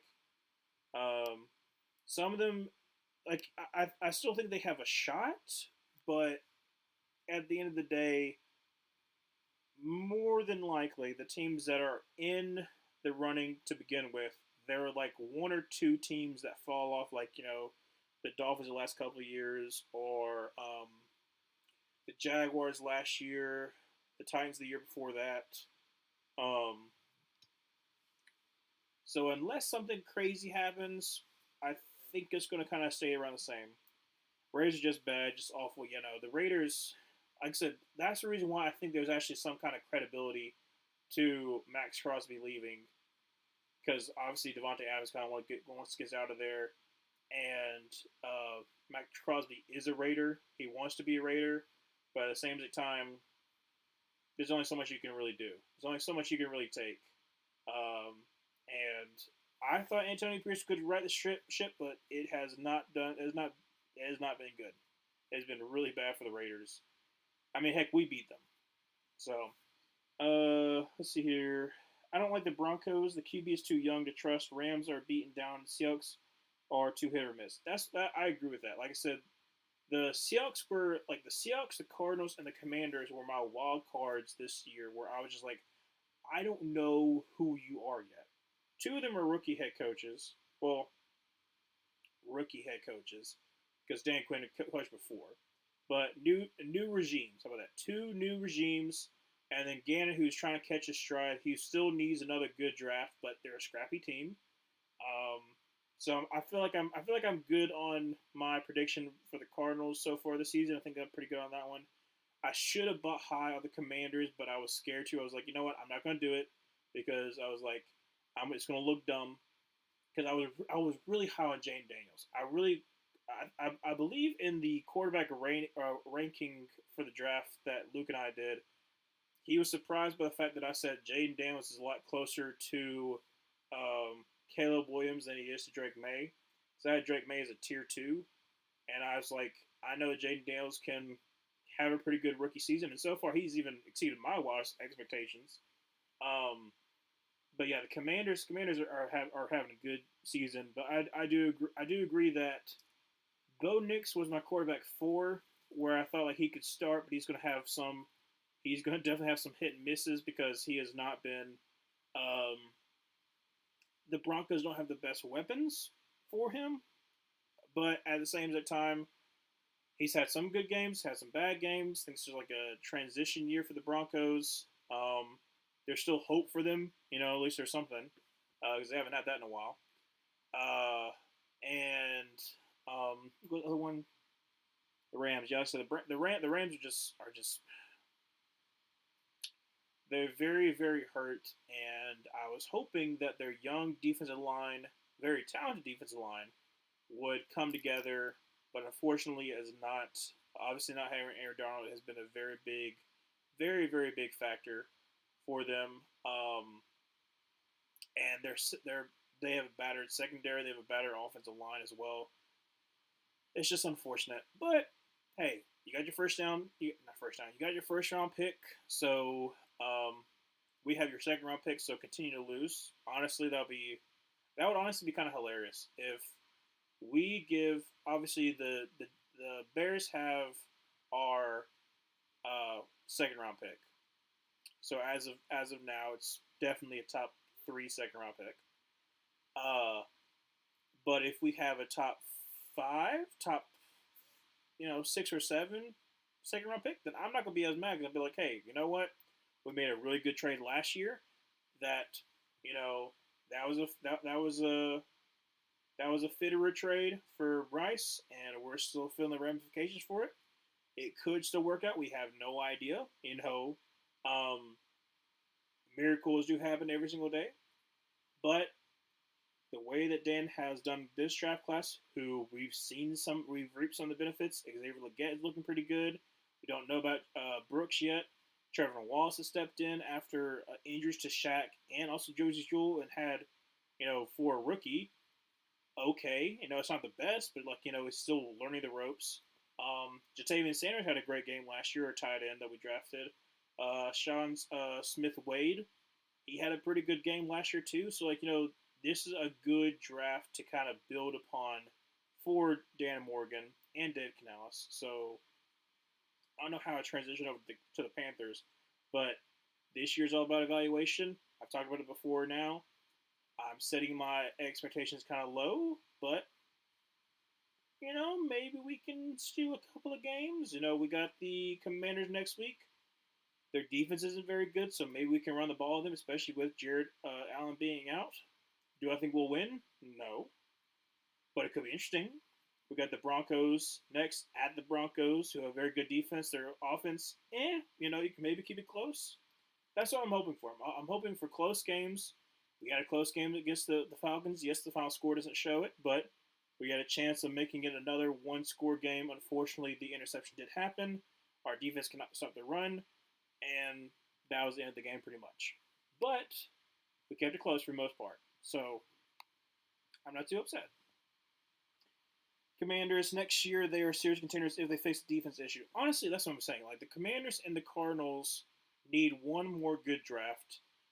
I feel like where the Commanders are right now depends on where their draft pick is, because this is a good draft for tackles, which they desperately need. They desperately need offensive line help, but they also need like a really good edge. But they also have so much money. Like let me just look up the cap numbers for the Commanders. I looked it up before, but they've like I want to say like 70 or 80 cap space next year, which is crazy. If I can show it. There we go.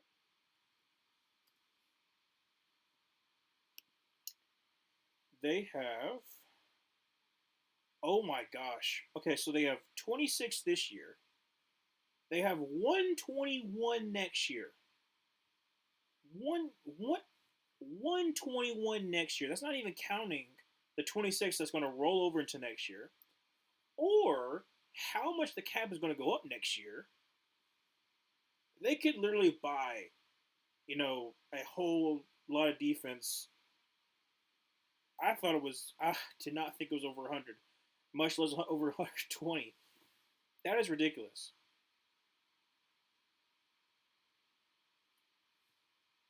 How many draft picks did they have? Hold on a second. I gotta look at this now because literally they could they're already looking pretty good, but they could look a whole lot more if they hit on draft picks, especially if they have a lot of them. Let's see. Not 2024, 2025 draft picks. What you got? Okay. They have.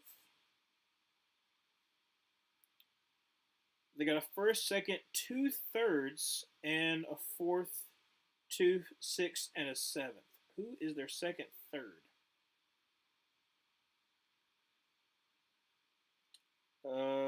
Well, I wish they would tell me. Why do you not tell? Why do you not have where their third pick is from? Kickoff's about to ensue. I'm trying to see what this from Philly. Oh, that's right, because they traded for their wide receiver. Ray Davis, not Ray Davis. Returns are going to be up to the 22, 23-yard line for the Buffalo Bills. That is, I forgot about that. They got a third-round pick for him. And I don't even think he's playing for him. That's what's crazy. That was Jahan Dotson, wasn't it? Yes, it was. Jahan Dotson, Penn State.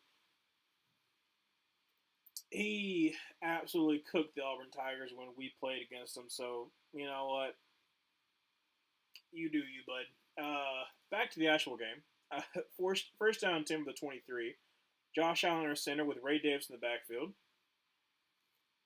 Going to be a play action pass, and Josh Allen is going to step up in the pocket, going to ramble and throw on the run, and it's going to be a dot to Curtis Samuel up to the 40, up to the 39-yard line. Gets taken down from behind from number 21. First down 10 for the Bills. Was his leg still behind the line of scrimmage? Because he was really close to being past the line of scrimmage when he let go of that ball. Next year the Commanders are going to be a tough team. Yeah. You know what? After the next commercial break, I want to see what the Commanders could possibly do in free agency, because there's a couple of free agents that I've been looking at, been like, Josh Allen draws back a pass. First down 10 for 39. Going to dump it off to Ray Davis, who is going to be stuffed by Jamian Sherwood, all Auburn man right there, for about a 4-yard gain. Spencer Brown and Will McDonald are kind of jawing at each other. Wait, did they play against each other? Because I'm pretty sure Northern Iowa played against Iowa State, and Spencer Brown from Northern Iowa, Will McDonald from Iowa State. I'm pretty sure they played against each other 3 or 4 years ago. I'm surprised I remember that. Second down and 5 from the 34-yard line. Josh Allen, our center, with Ray Davis in the backfield. Going to be a hands for Ray Davis. Going to try the right side. Makes a man miss. Makes another man miss. And going to get up to the 29-yard line for a first down. Wow, okay, so a little bit of... Yeah, he's getting the first down. Okay, there we go. First down, 10 for 29. But the next commercial break, I'll go into the Commanders, because like I said, there's a couple of veteran presences that they could bring in, unless they retire or whatnot. But you can, like I said, you can bring in really good talent that can also be mentor for the right price. But they also have a whole lot of money. So don't pull a Jacksonville where you just throw money around and some of it works out, some of it does not work out at all, and it looks like a bad contract. First down 10 for the 29. Josh Allen drops back to pass, a little bit of a rollout, and he's going to throw on the run. It's going to be incomplete. Tries to get Dawson Knox, unfortunately, just off of his hands. 12:38 remaining in the third quarter. Give me a little swig. Oh, there's a flag.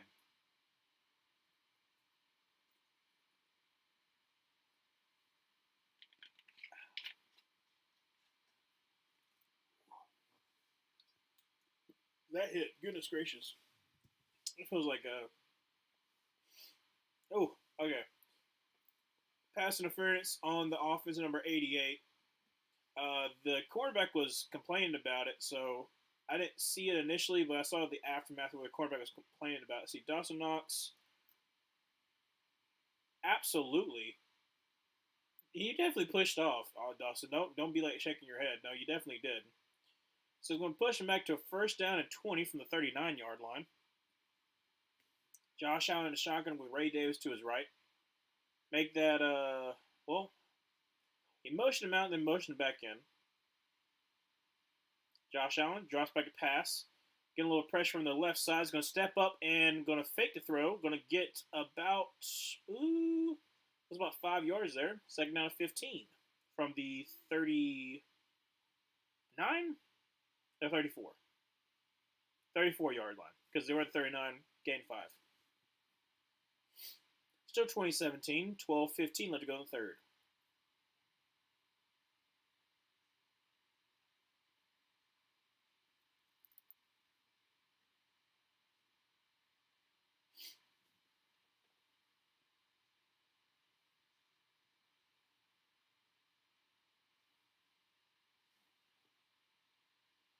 And looks like the Bills had to call a timeout because the play clock was winding down. So 11:55 to go in the third. Bills call the first timeout, and when they come back, it's going to be second and 15. Is it going to be a long timeout or no?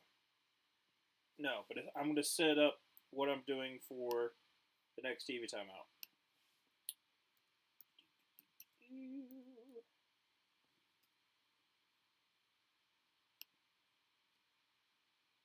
It's a little bit of a break. Okay. Let's look at potential free agents. Running back, maybe. I don't know. Okay, you got Brian Robinson for, is it 2 or 3 more years? You brought in Austin Eckler. Do you re-sign him? I don't know if you do. Probably you could go through the draft to get your complimentary back. But if not, you could go. Let's see what's the actual good option. None of these are really. I mean, J.K. Dobbins maybe. Nick Chubb is still coming off of a bad injury. I don't know if you want to pay him. Nah, not really. Not really. Any kind of running backs that I would be willing to get, unless you could legit get Chuba Hubbard, which I'm hoping and praying that we re-sign him. Please, please re-sign Chuba Hubbard. I want a 1-2 punch with him and Brooks. Let's see here. Would they go wide receiver? Because like I said, you probably get like a complimentary wide receiver, or you could go in the draft. Let's just see if they have like a veteran presence wide receiver that you can complement with Terry McLaurin. Let's see here. Diggs, T. Higgins. You could actually pay T. Higgins. That'll give you somebody that you don't necessarily. You kind of have, but you don't have that bigger body wide receiver. Amari Cooper. Put him and Scary Terry together. That'd be nice. Deontay Johnson. If we don't resign him, that actually wouldn't be a bad deal for the Washington Commanders. None of the other ones that I'm really looking at would be a good signing or something that I would go after. Nah.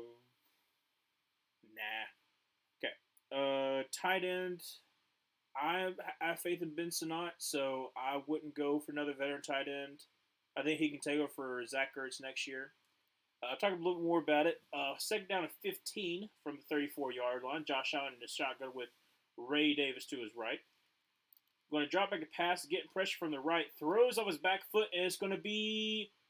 Oh, no! That was so close.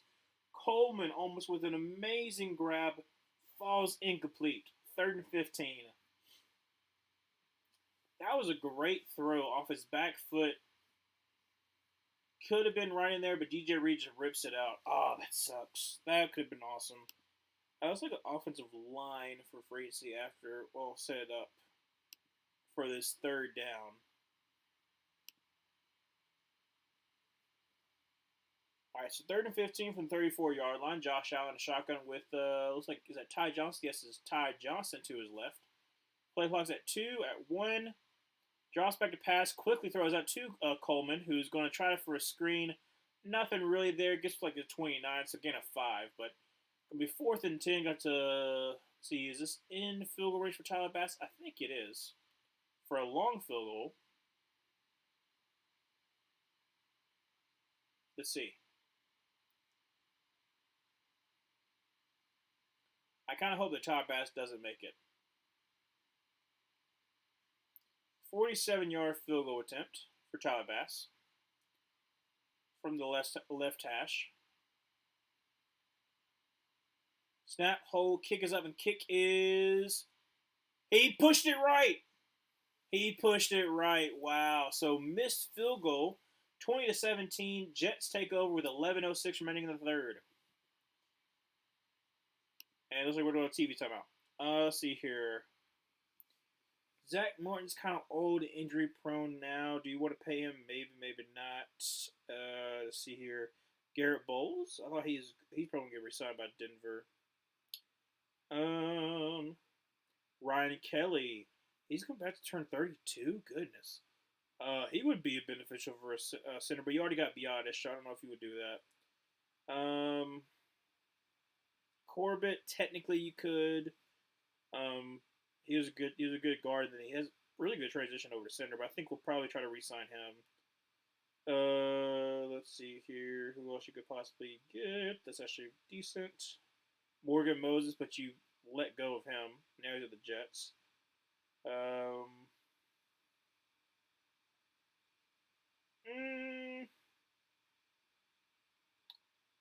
Connor Williams, if he recovers well. I mean, he's at Seattle right now. But like I said, he's a center. Formerly guard for the Cowboys.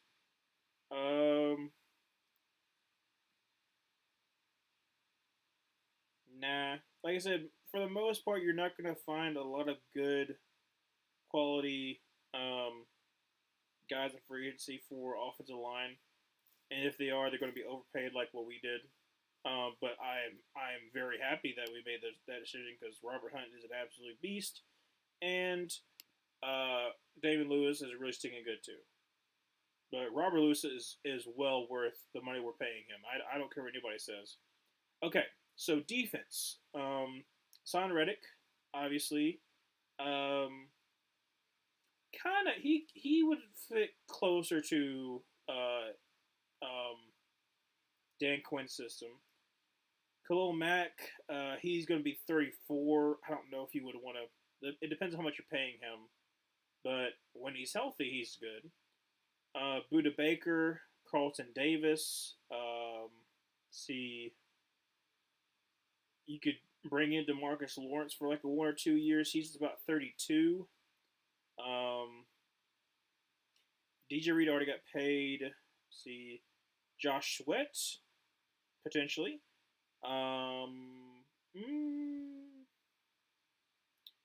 Byron Murphy's probably going to get paid by them. Charles Omenihu could be good. 1st down 10 from the 37-yard line for the Jets. Aaron Rodgers is going to be handed to Breece Hall. He's going to try the middle of the field and get maybe 2. So it'll be 2nd down and 8 from the 39-yard line. Well, there's not really a lot of people that I'm seeing that I would fork out a lot of money to in free agency. So they have money, but no one to really pay. So that kind of sucks for them. Maybe it might change. Who knows? All right. So 2nd down and 8 from the 39-yard line.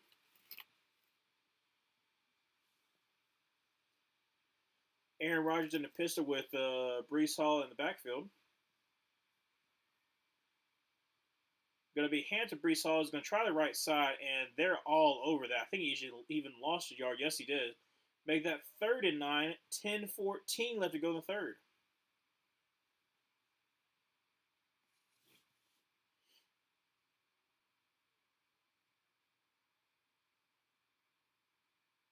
they say third down 8, but he lost a yard, so it should be third 9. But yeah,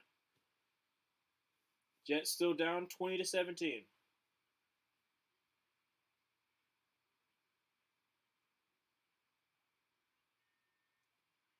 Aaron Rodgers in the shotgun with Brees Hall to his right, trips to the left.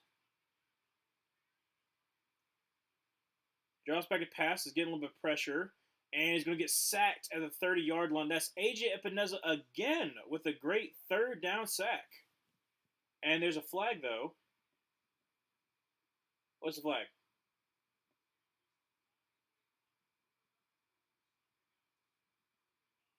It's apparently it's on the defense.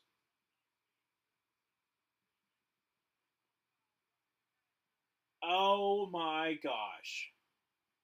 Roughing the passer because he landed on him. You don't see it a lot. Obviously, the big one was a couple of years ago. Chris Jones landing on top of Derek Carr. I hate that. That's so dumb. That's so dumb. And it's not called that much because it shouldn't be called. It gives a first down for the Jets. I just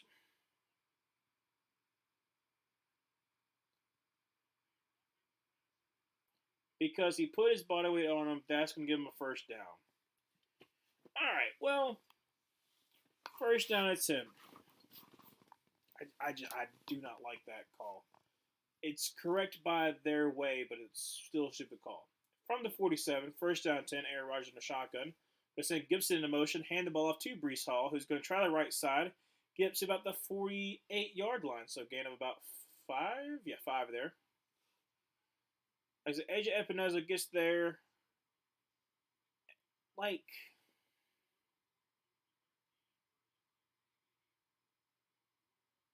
I don't like it.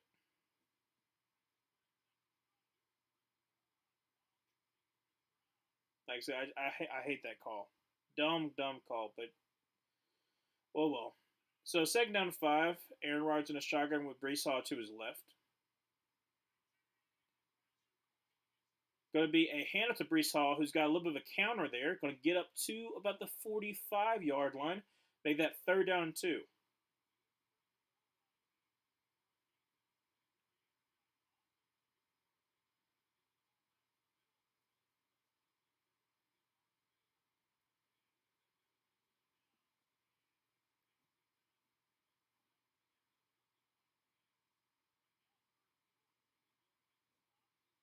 All right, Bills, get another stop. You already had one before. 8:03, let's go in the third. Third down and 2. From the 45, Aaron Rodgers in the shotgun, bunch to the left with Brees Hall to his left.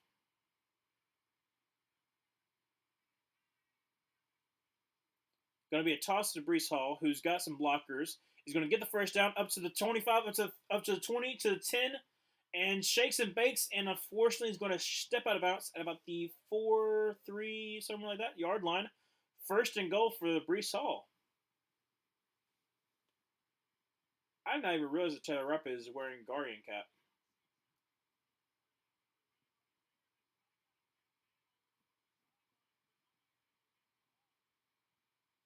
It's a great blocking, really great blocking by Mike Williams there on Rasul Douglas.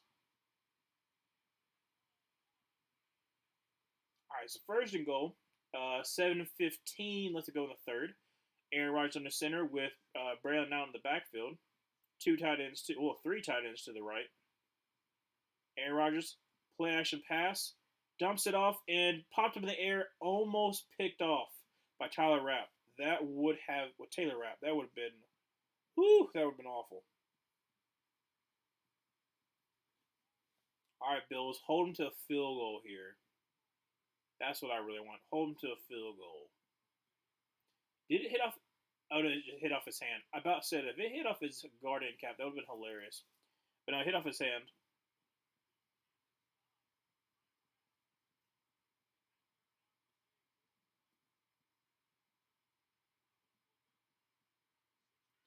All right, second down goal.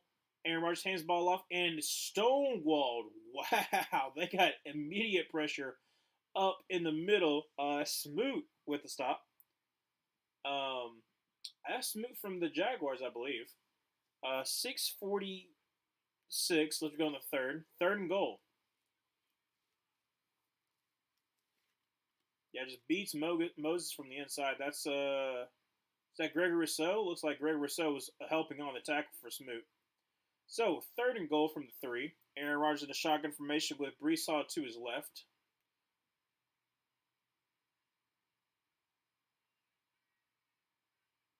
Aaron drops back to pass and is going to throw for the end zone and incomplete. Aaron Rodgers looking for a little bit of pass interference, but unfortunately, they are not going to get that. All right, so three. Let's freaking go home to a field goal, baby. Give me that. Give me that. Give me that perfect score. It's still a possibility. Nah, that's good defense. Like I said.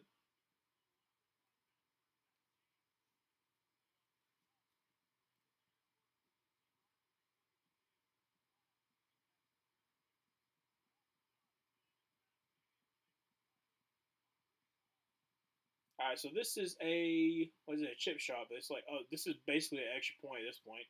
So 22-yard field goal attempt for Zerline. Not much run. Kick is up and kick is right down the middle.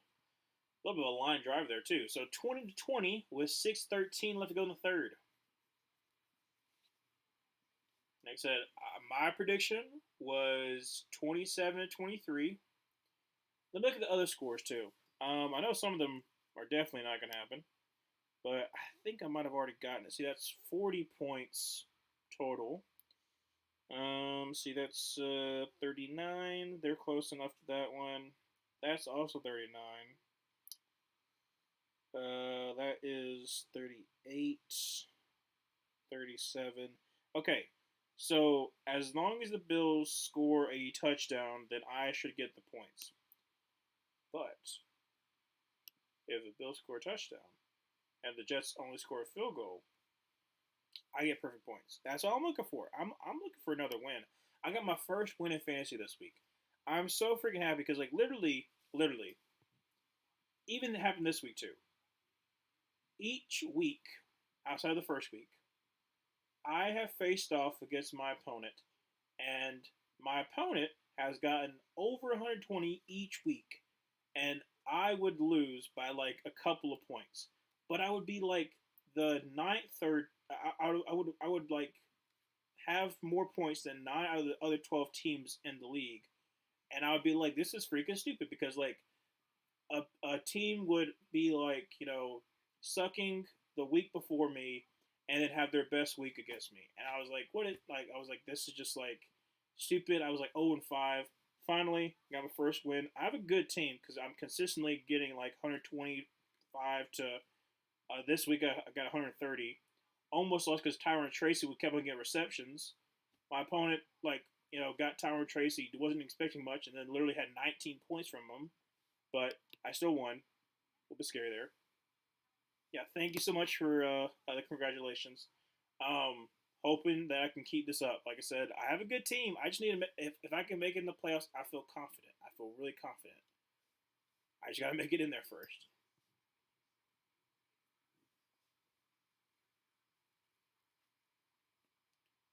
But that's just kind of how it is though for fantasy. It's luck and good drafting. I got half of that down. So 2020 with 6:13 remaining. Greg Zerline on to boot this ball away. Ugh.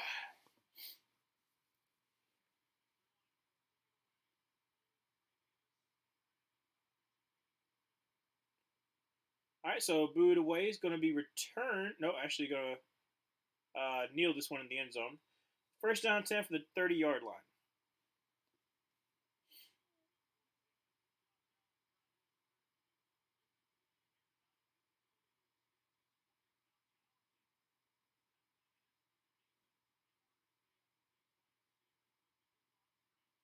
Like that throw to Ray Davis was crazy. That's what they were showing, but that was just a crazy play.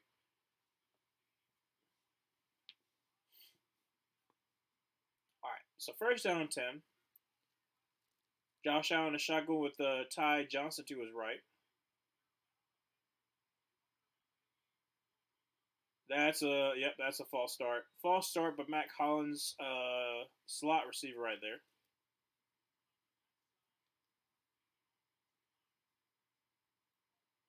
Yep.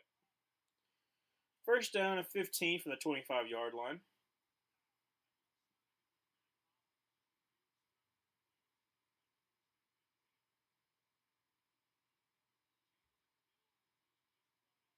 Dang, Ray Davis having a really great game. 12 for 71, three receptions for 55 yards. That's pretty stinking good. All right. So, first and 15 from the 25. Josh Allen a shotgun with Ray Davis to his right. Trips to the left. Going to be a hand to Ray Davis. He's going to try the left side. Makes people miss. Gets to the 31. So, gain of about 6. Make that second down and 9.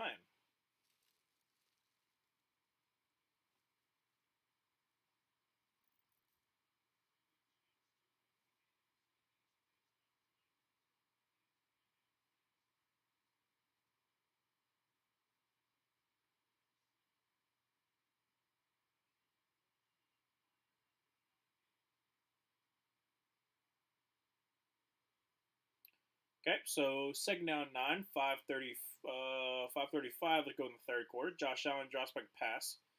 Is getting a little bit of pressure from the right. He's going to scramble out to the right. Throw is going to be to Kincaid, who is going to be wrapped up at number 35. Gain of about 3 there.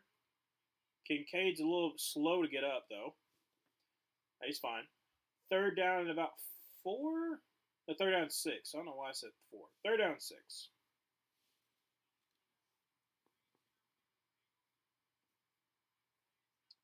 5:07. Let's go in the third. Third down and 6.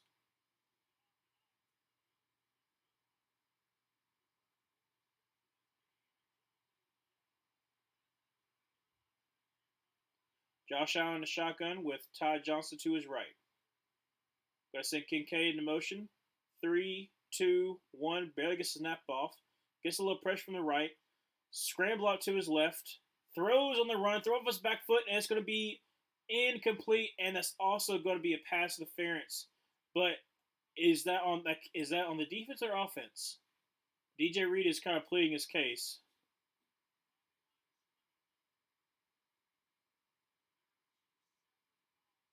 Oh, there's two fouls.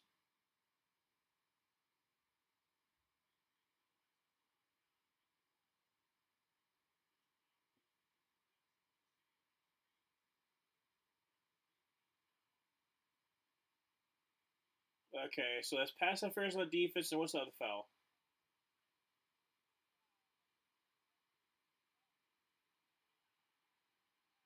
So they called unnecessary roughness on number 79 for the Bills. So the penalty's offset. What's the Yeah, DJ Reed did have a pass interference. He kind of ran into him, trying to recover because he fell down. He did have his back. So Spencer Brown's called for the unsportsmanlike.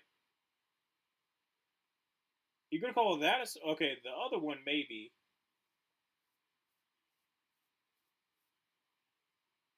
I don't think you call an unsportsmanlike conduct penalty on that. Like you ripped him down, but it wasn't a hold, and then you fall on top of him like you're supposed to as an offensive lineman. I don't. You're not supposed to call unsportsmanlike conduct penalty on that. It's just supposed to be good technique. So I don't know about that. Third down and 6. Josh Allen barely gets the snap off. Is get pressure up the middle. Go throw, and it's going to be incomplete. Try to get Dalton Kincaid. You're calling for a flag. That's not going to happen. Sorry, buddy. But incomplete pass forces a punt.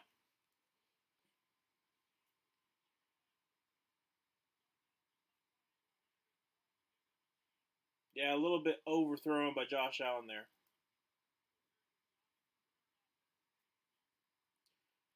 All right, so Sam Morton on to punt this ball away.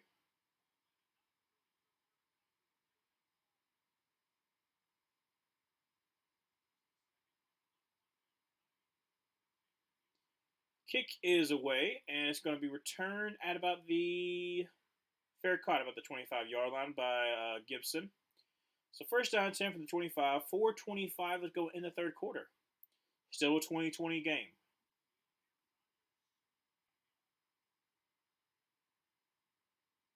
Are we ready to go to TV timeout? Yes, we are. Okay. Was there? I'm trying to remember if there was something I was going to be looking up before. You know what? I'll actually look up the stats for this game. I haven't looked at it since the first quarter.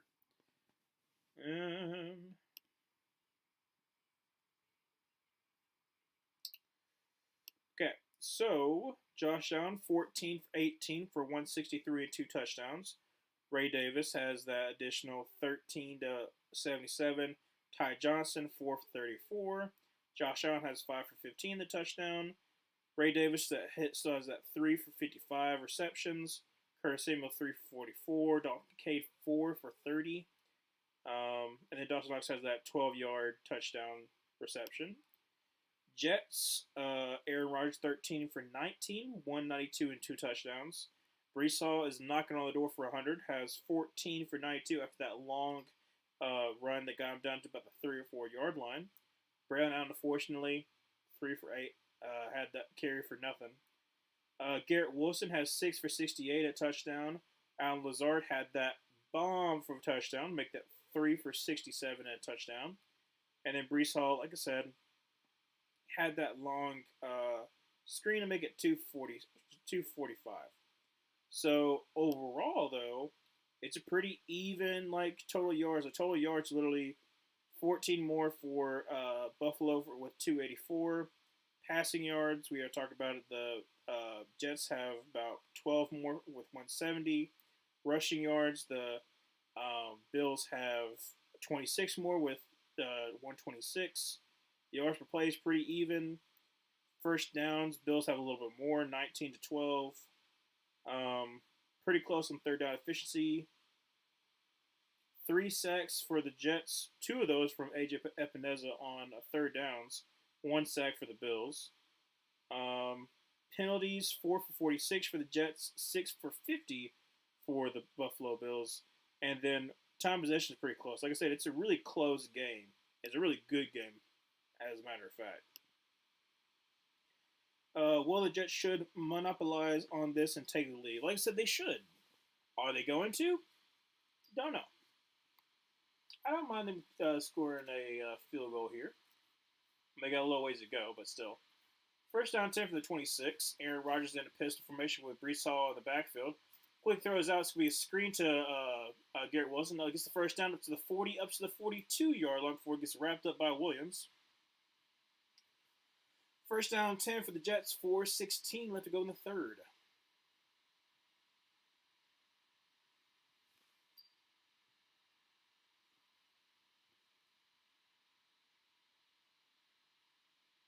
All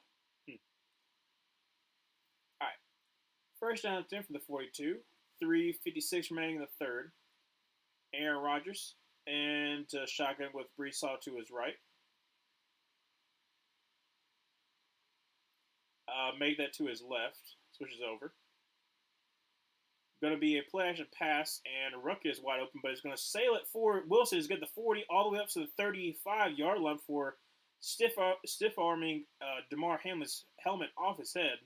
So with 3:34 left to go to the third, first down 10 for the Jets into Buffalo territory.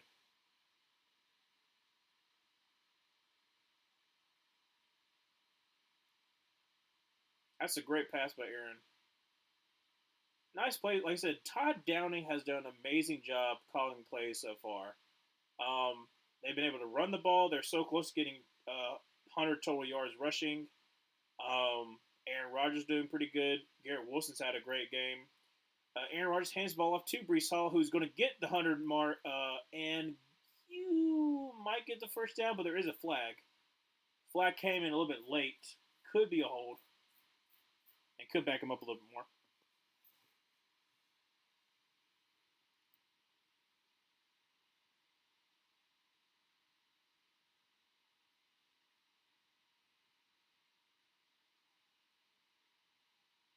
Chop block. Is it legit, though? Because the one that happened either in the London game or the Panthers game yesterday was not. So let's see here. Number 7, so Taron Johnson.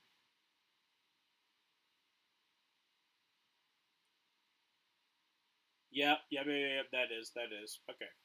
See, the other one they called before, he hit his midsection, so it wasn't. But that one, yes, that one was right at the knees. You can definitely call that one. That's going to set him up even worse, though. So first down and 10 from the 12-yard line. Aaron Rodgers in a shotgun with Brees Hall to his left. Like I said, he hit the century mark 102. Made that empty set for Aaron Rodgers. Aaron drops back a pass. Scrambling, throws, and it's going to be caught, but only for a 2-yard gain as Brees Hall. But he gets up and gets back to 2 yards. He got up after 2-yard gain, then was being pushed back, fought for those additional 2 yards, so gets back to where he was. So 2-yard gain, second down and 8 from the 10.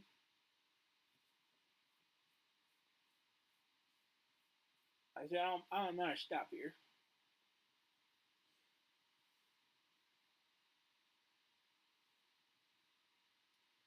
2 minutes left to go in the third. Aaron Rodgers so far 16 for 22 for 232 and 2 touchdowns.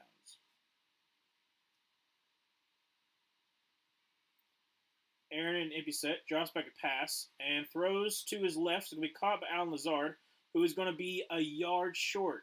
A little bit of a bad spot there, but it's about a yard and a half short. Third and 1. 1:37 left to go in the third.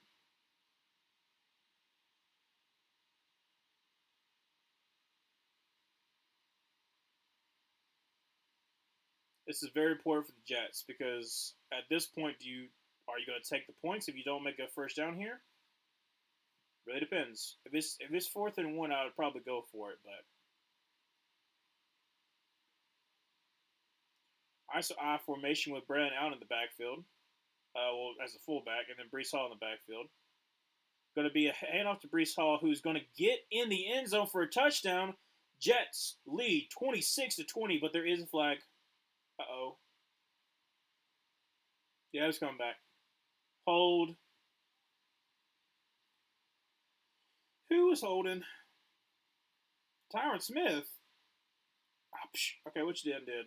What you done did?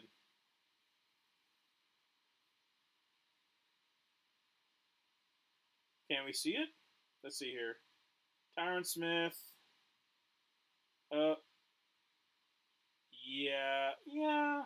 Yeah.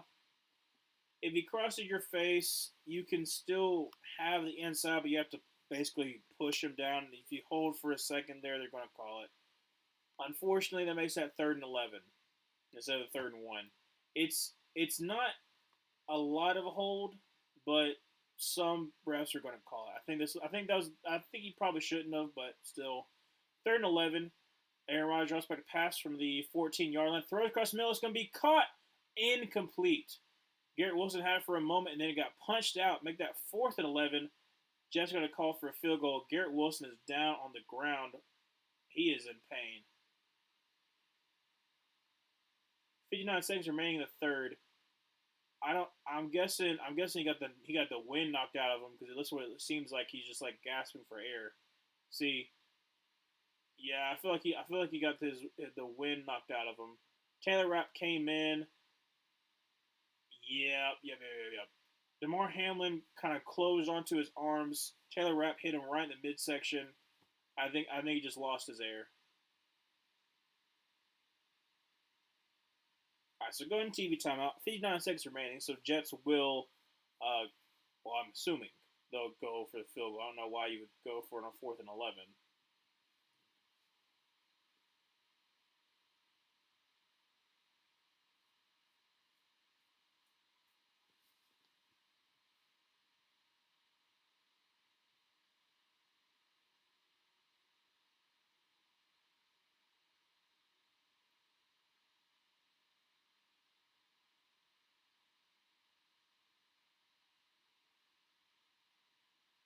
I was very confused by that Nike commercial.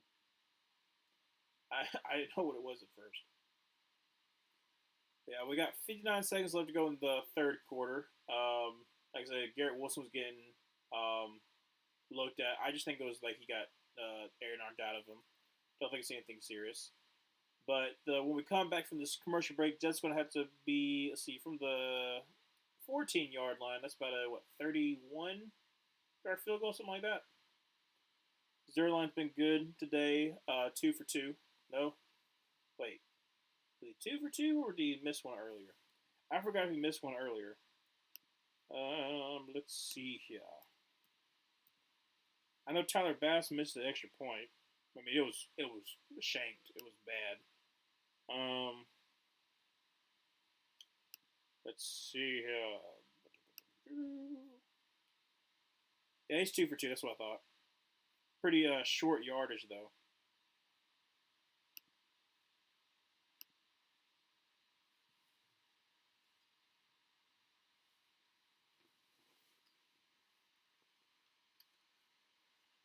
Kind of a long TV timeout, especially when you're gonna have like a couple of plays before you have another long TV timeout.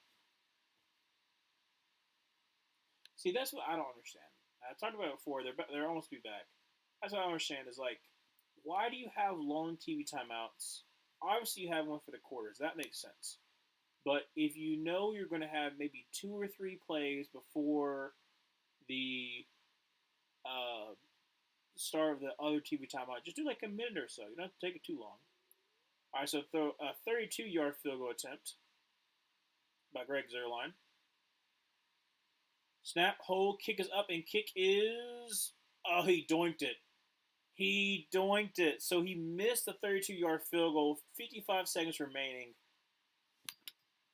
Well, you know what, Maryland, you jinxed it. You said Jets should monopolize on this and take the lead. Well, unfortunately they missed it. Little doink off the left pylon, not left pylon, left goal post. Yes, and there was no win, so I don't know how that happened. Just like so, Bills take over from the 14-yard line.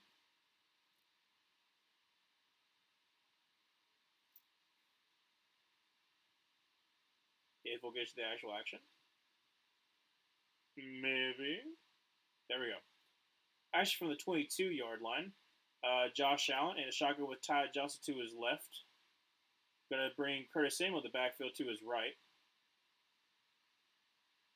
And there's a flag for false start. On who?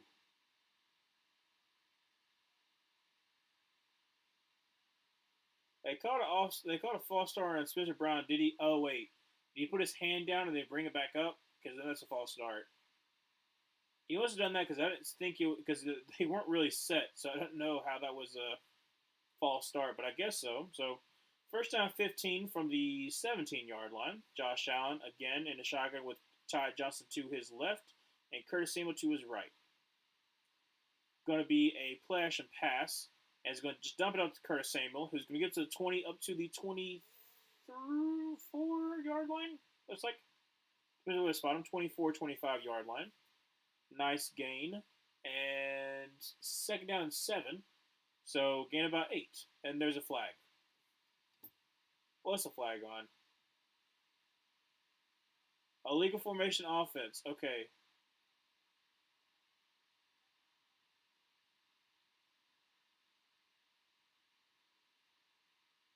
Who was covered? Someone was covered.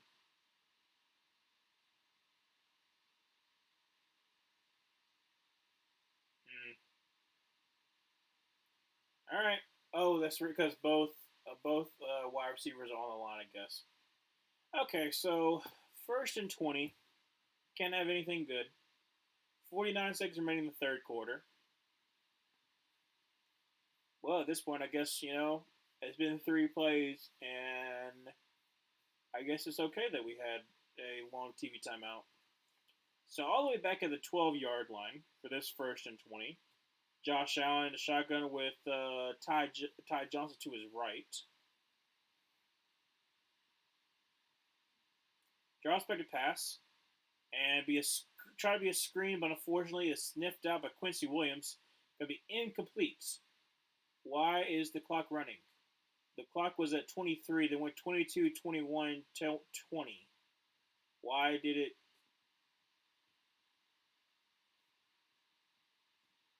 I mean, it might not matter, but it'll still be why did it move?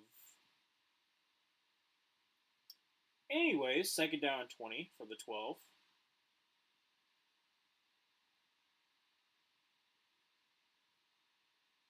From the 12, going to send Matt Collins in motion over to the left. Drops back to pass. Has got time, throws across the middle. That's going to be two Khalil Shakir, who shakes and bakes, gets up to about the 21, 22 yard line. Make it still third and long. And clocks at 12, 11, 10, 9, probably the last play of the third quarter.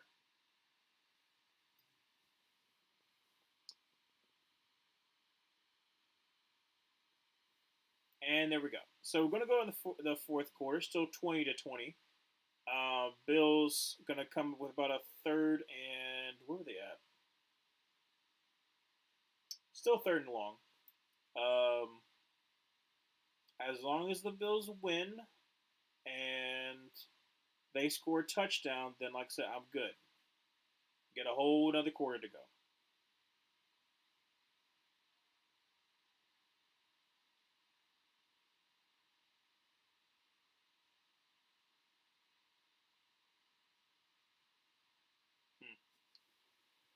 Hmm.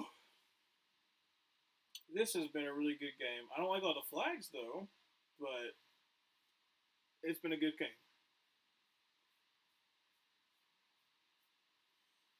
Oh, let me check the Guardians Yankees game. Yankees won 5-2. Of course they did. It would be interesting if the Yankees and the Mets met again in the World Series. I'm not a big baseball fan. I try to keep up with it because like I have a lot of friends that are Braves fans, and so I know a lot more about the Braves just so I can have conversations with them and actually know what they're talking about. But I'm not necessarily a fan of any one particular team. So I'm still open to whoever I guess for baseball. Probably not.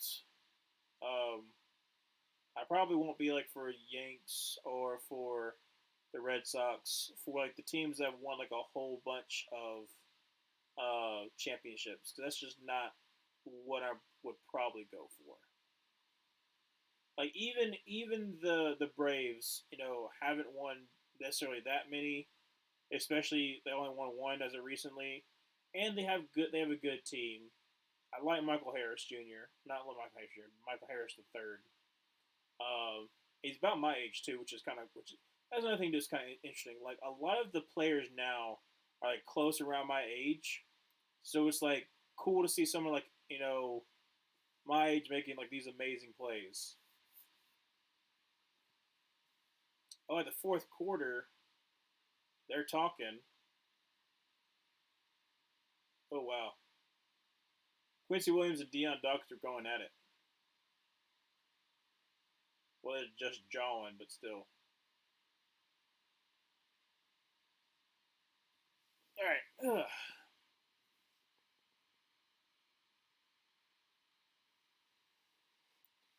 Jets are pleading their case. I don't know what the actual thing is, but it's a flag on somebody.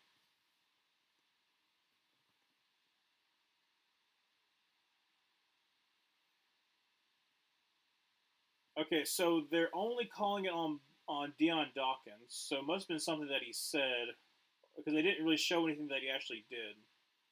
But that unsportsmanlike conduct penalty is going to push it back even more. Like I said, penalties. That's the only thing that's making this be not as fun of a game because the penalties have just been a lot. I mean, 10 for 84 is a lot for the Bills. Only 5 for 56 for the Jets, but still is a lot. So third and 21 from the 11-yard line. Josh Allen going to drop back to pass, throw a little screen to Dalton Kincaid. Gets up to about the 15-yard line before it gets smacked. And so it's going to cause another punt.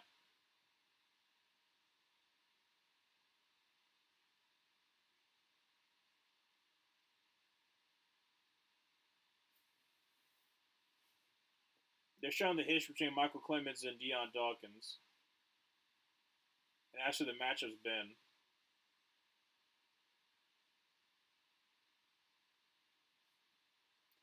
All right, so Sam Martin on to boot this ball away.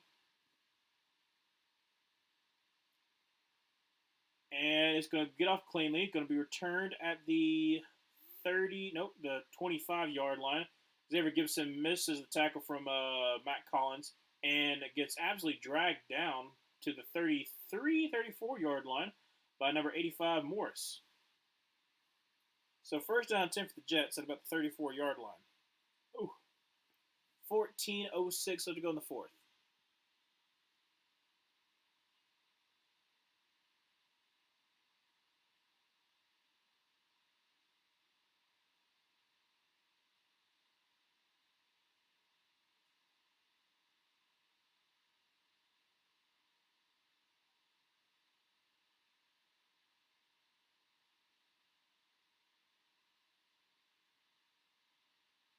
Probably another 20 seconds till we're back to the gameplay.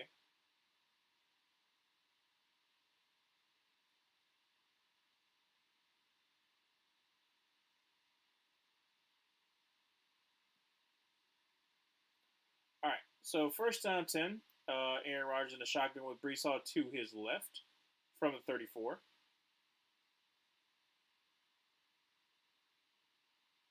Going to send Gibson into motion over to the right. Going to be a hand. Oh, actually, a play action pass. Throws across the middle to be caught by Alan Lazard up to the 49-yard line. First down 10 for the Jets. That's a 49 of the Jets, by the way.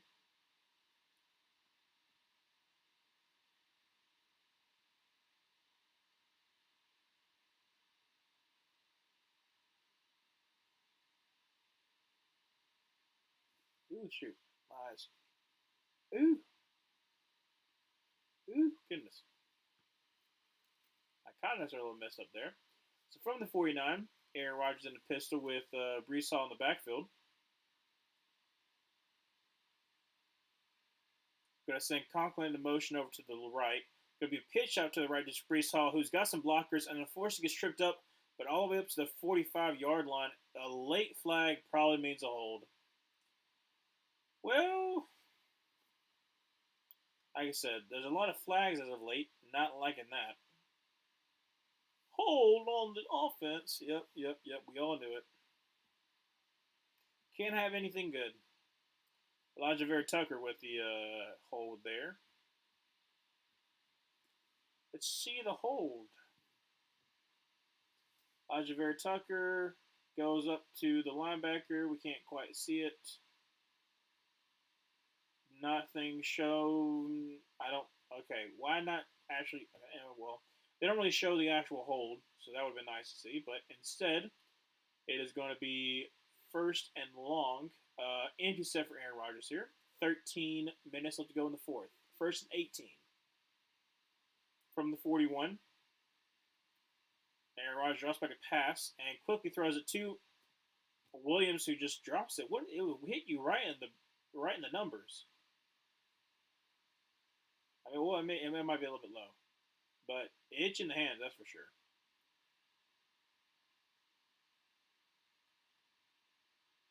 Yeah, hit him like right here. Hit him right. Oh wow, hit him right in the crotch. I guess he wasn't ready for it. So second down 18, 12:50 left to go in the fourth. Aaron Rodgers in a shotgun with Brees Hall to his left. Drops back, hand the ball off to Brees Hall, who's going to cut back inside. Going to get up to about the 48-yard line. Make that third and 11, I think. Yes, third and 11. 12:35 left to go in the fourth.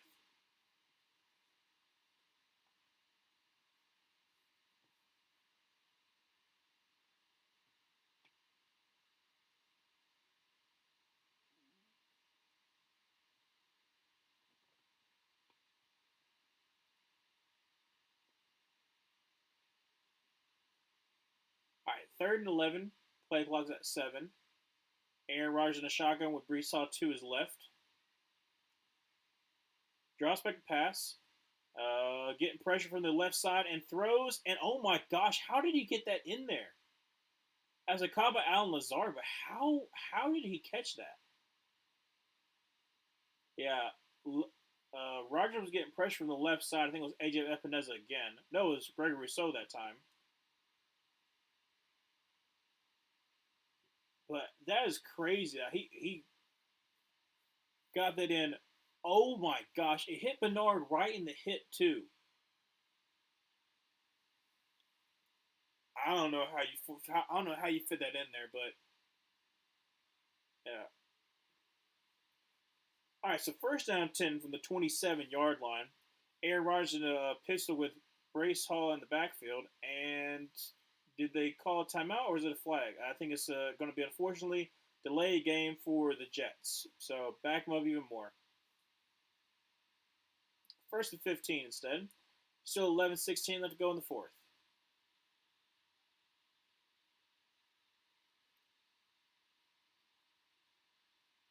So far, Aaron Rodgers 19 for 27 for 279 and 2 touchdowns. Rodgers and a shotgun with Brees Hall to his right and Brandon Allen to his left. Going to send Rucker into motion. Going to be a play action pass and going to quickly throws out and incomplete. Throws it in between Ruckett and Brandon Allen. I don't know who was throwing to because he literally threw it in between them.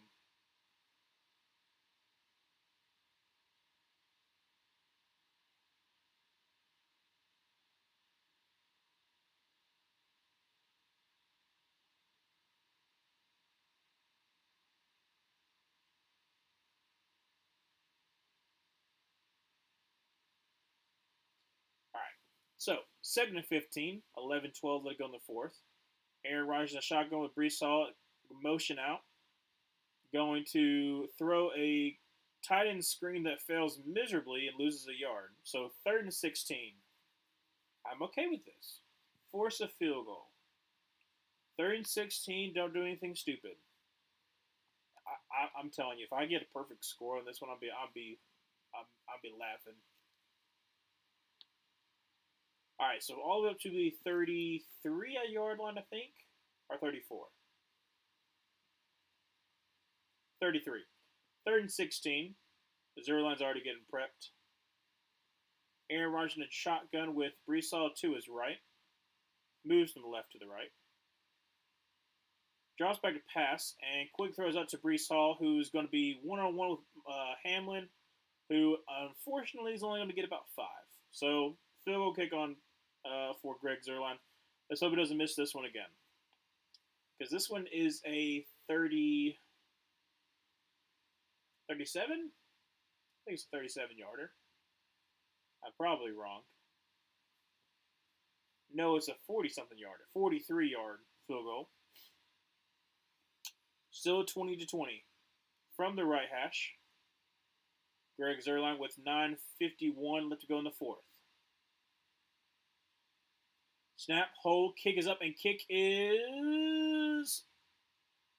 He doinked it again.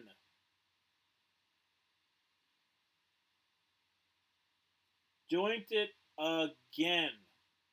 This time inside of the goalpost, but unfortunately it doinks out. Oh, man. So it should be 26-20, but thankfully it's not. 9:44 left to go in the fourth. And the Bills will take over after this TV timeout.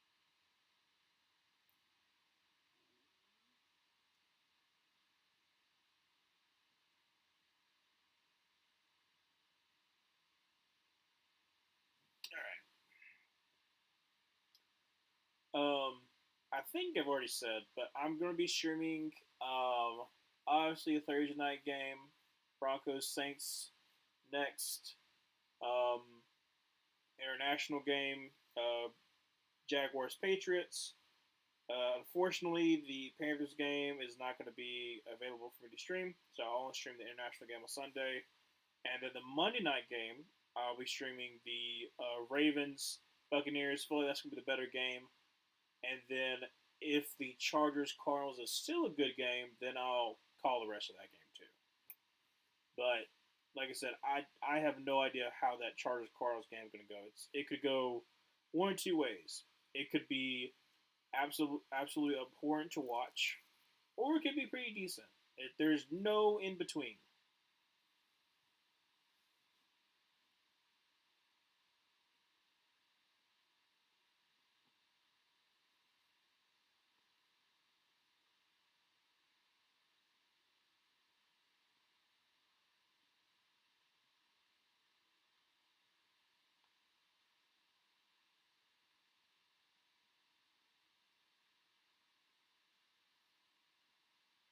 Yeah, seize the awkward. That's a nice movement, I guess. All right, so 20-20, 9:44 remaining in the fourth. A little bit late shown, but going to be hand off to Ray Davis. Going to try left side and going to get up all the way to about the, where is he at? 40-yard line, I think. Making about a gain of 7. Second down and 3. Yeah, 40-yard line. Don't know why they took so long. Going to bring in an extra offensive lineman, too. Josh Allen under center with Ray Davis in the backfield. He's having an amazing game. Going to send Matt Collins inside. Going to be a quick pass out to Kurt Coleman, who gets up to the 50. First down, 10 for the Bills. A little of a quick slant there.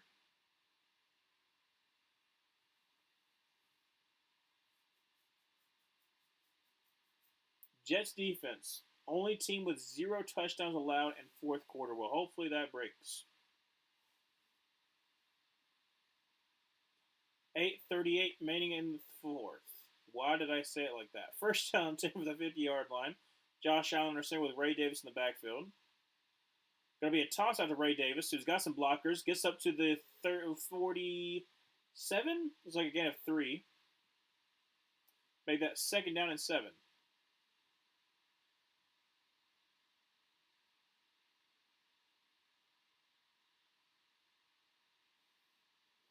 They've been showing the guests that Monday Night Football has been having. It went from uh, Will Arnett and what's his face, the one who plays Cotton in Dodgeball.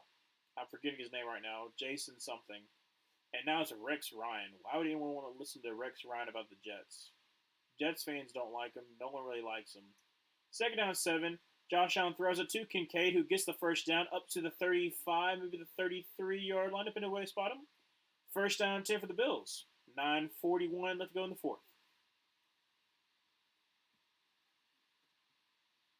Like, yes, Rex Ryan is the last head coach to take the Jets to the playoffs, but he's kind of fallen out of favor with a lot of people over the years, in particular Jets fans.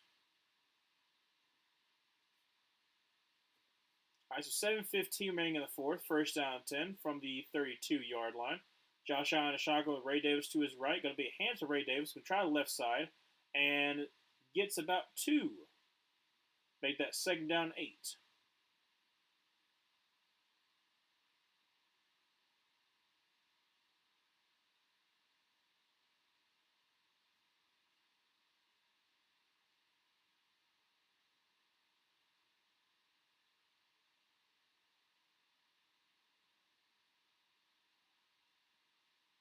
All right, second down 7, like 7.5.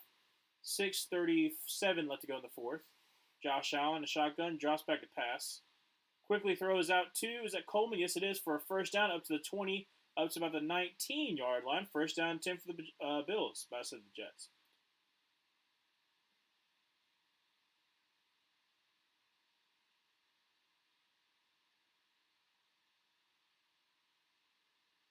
They are just grinding down this clock.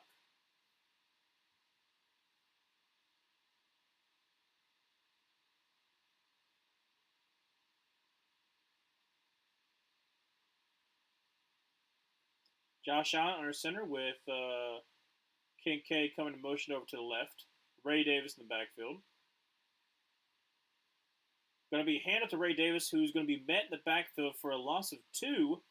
Is that Davis? Yes, it is. Austin Davis with the tackle. Came on a blitz.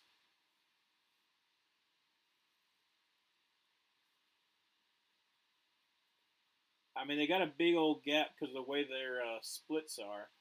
It's been interesting, too, that Deion Dawkins has had an interesting split all game Michael going against Michael Clemens. All right, second and 11 from the 20-yard line. Josh Allen a shotgun, drops back to pass. He's got plenty of time. Throws it, and it's going to be incomplete. Just throws out of bounds. So make that third and 11 from the 20-yard line. There is a flag.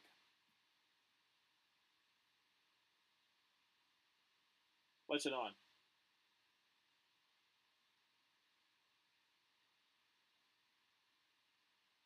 Do they call intentional grounding?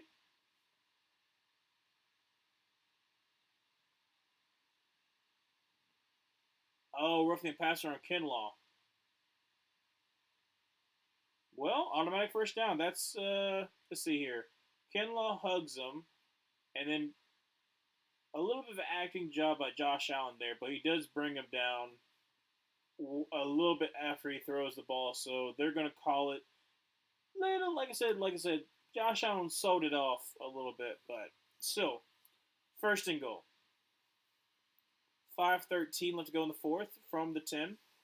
Josh Allen under center with Ray Davis in the backfield. Going to send Curtis Samuel in motion over to the right. Going to be handed to Ray Davis.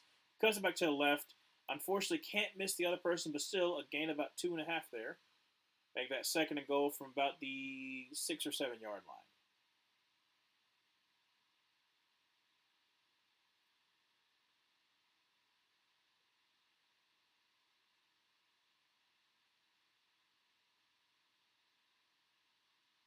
Yeah, if Eccles misses that tackle, Ray Davis might have scored there. Second and goal from the 7. Josh Allen a shotgun with Ray Davis to the left. Ooh, sorry about that.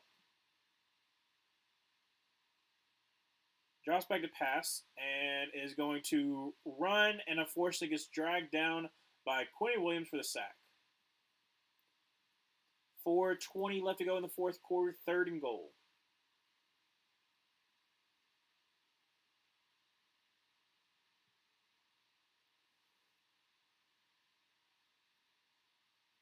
Yeah, he waited too long before he ran. Third and goal for the Bills and prime scoring position. From the 7.5, Josh Allen an empty set. Drops back to pass and is getting media pressure from the inside, and it's going to be incomplete. Try to get to Matt Collins. Bills have to go for a field goal. 3:46 remaining. Now this should be a chip shot field goal, but will it be? Do not know. A little bit of a tug from the number 23 there, but does not get called. Tyler Bass did mix the extra point and did miss a 47-yard. This is a 25-yard field goal attempt. And a false start by, well, it should be a false start. They're looking at a neutral zone infraction, but it should be a false start.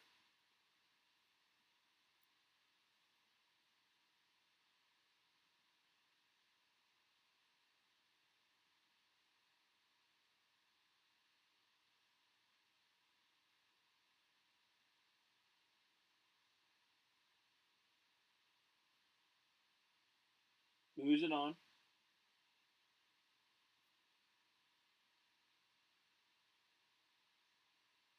They should take. Why did they take it so long? It should not take this long.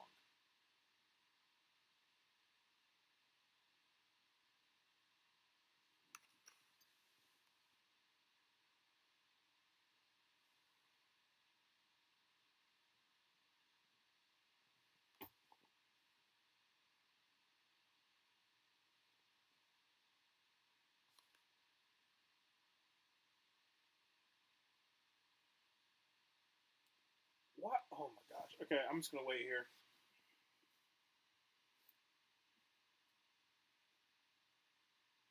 All right, who is it on?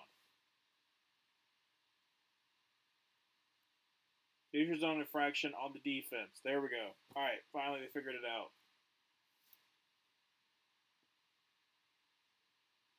So it makes it a little bit of a easier chip shot field goal.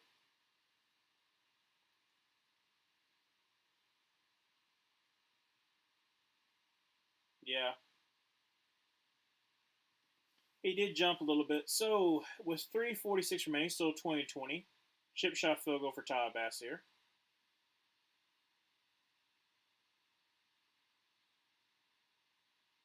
A little bit of a weird angle though. 22-yard field goal.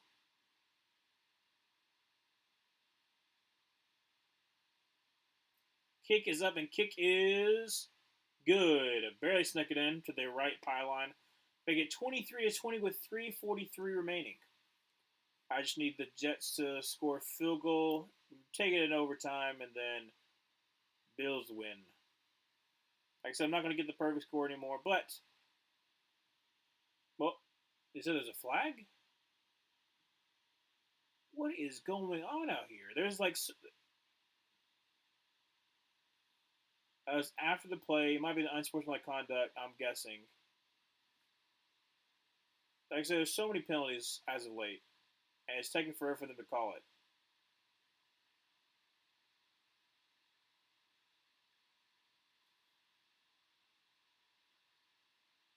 He's facing the wrong. Oh my gosh, the ref is facing the wrong way.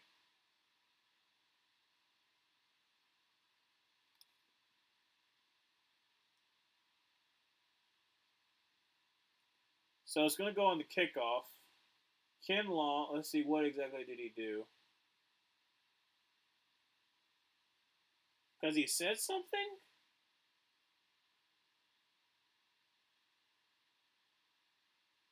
Was it because he said something? Because he did not show like any pushing or anything. What did he say? That's what I want to know. Like there's some things as fans you can see like pushing, shoving, whatever, like unsportsmanlike conduct. But if it's because of something that a person said, say it to the fans so we can understand what actually happened. Because besides that, it just looks like he did nothing, and we're just taking your word for it that he said something that must have been really really bad. Anyways, when we come back, it'll be 23-20. Um, Jets have a little bit over 3 minutes to try to score. I mean, like I say, it should be 26-23 at this point. But two missed field goals to the Greg Zerline is going to make the Jets a little bit cautious if they get in field goal range and have to rely on him to go into overtime.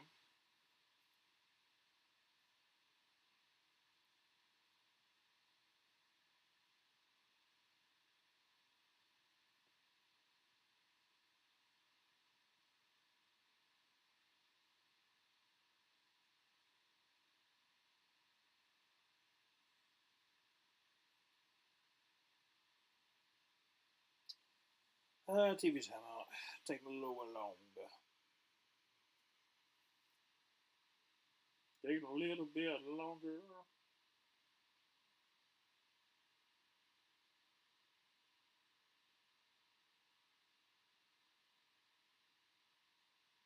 I still find it kind of funny the ref looked the wrong way.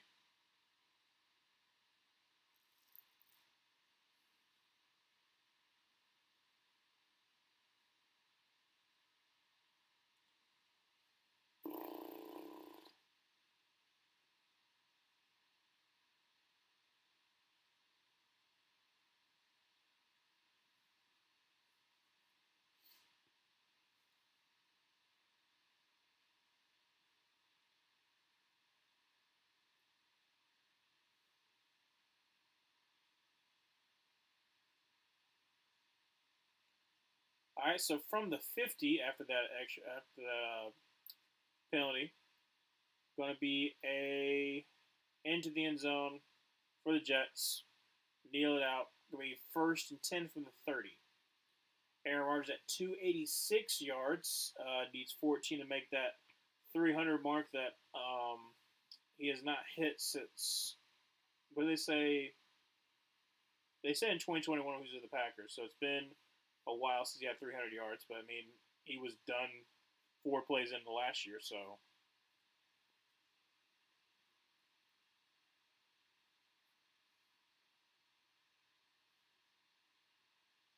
All right, Rodgers in the shotgun with Brees Hall to his left.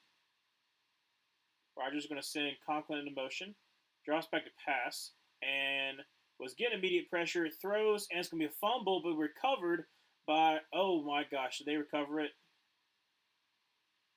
Yep, the Bills recovered it. What the heck? What in the world? Rodgers is pleading that he threw it. So let's look at the replay.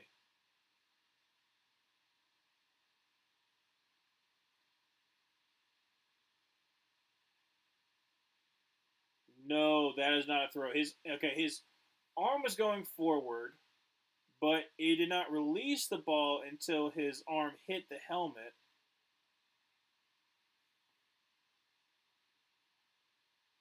Like I said, the arm's going forward, but I think that should stay a fumble. I know the technical thing is like if the arm's going forward, then like it's a pass, but I don't know. That's a close one. Plus, it was called on the field a fumble. I think it's going to go in the Bills. I'm going to think it's going to go in the Bills' way. Oh no, actually, they called it incomplete. That was quick. Okay, never mind. Never mind. I mean, second down 10 from the 30-yard line, and now what the heck just happened? Was it a false start by the uh? What is going on? I'm guessing do the Bills challenge it?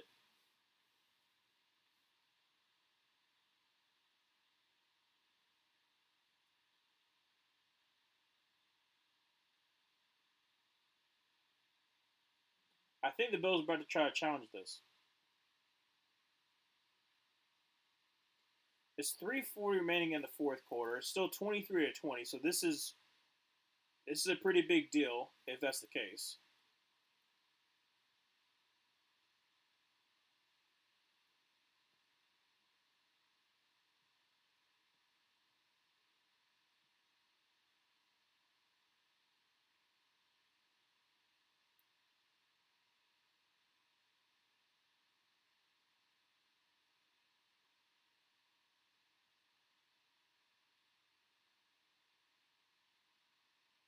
Okay, so he can't challenge it because there already was a booth review. Okay, well that saves him the challenge flag, I guess. So it will be second down 10 from the 30-yard line.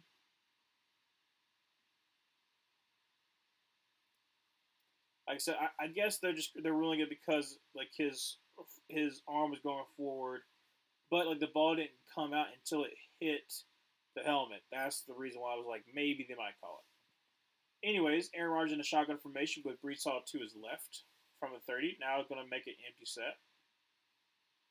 Drops back to pass. He's got time. Throws, checks it down to Tyler Conklin, who gets up to the 35. Stiff arms Tyler Johnson, but gets up to the 36. So gain about 6 there.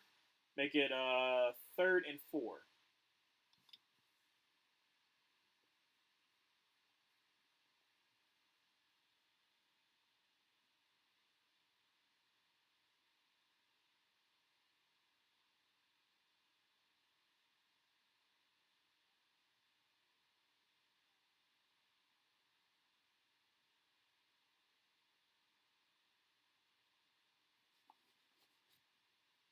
It's third and 4 from the 36-yard line. Aaron Rodgers in a shotgun with Brees Hall to his right. Going to drop back to pass. And throws, and it's going to be way too high for Garrett Wilson. And a really late flag. But I think there's another flag also for roughing the passer. So that was more believable than the pass interference they just called. I mean, regardless, it's going to be a first down for the Jets.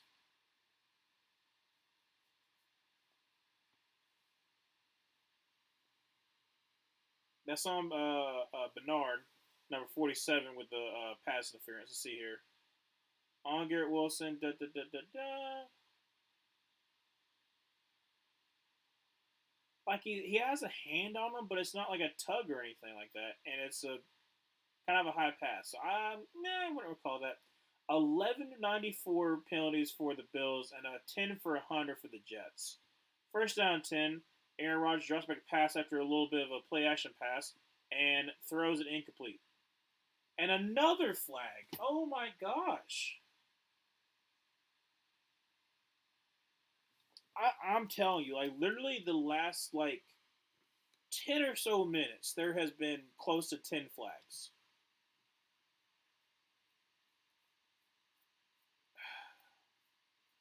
Offsetting penalties, replay the down. It was holding on both offense and defense. Okay. Can we get something going? Okay, so 2:47 making the fourth. Jets have all 3 timeouts. Bills had to call a timeout in the third quarter, so they're only down to their final 2. They still have a challenge flag, though.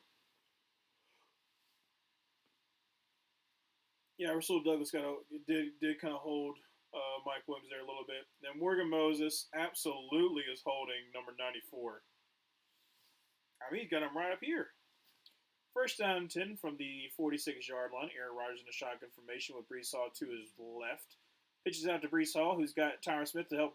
Well, speak of the devil, gain of 2, make a second on 8. I was about to praise Tyron Smith for a great block, and then he completely whiffed on it. So, Rasul Douglas with a great tackle and avoiding the block by Tyron Smith, just like undercuts him.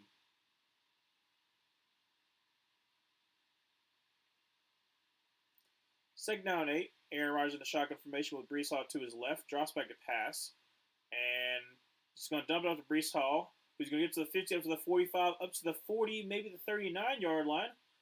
Another flag. Oh my gosh.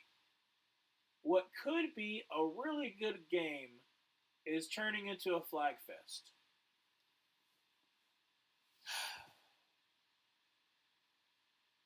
What's the flag? Holding on the offense. Oh my gosh.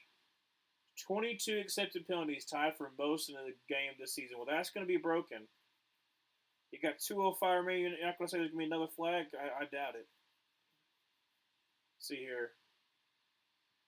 Yep, absolutely.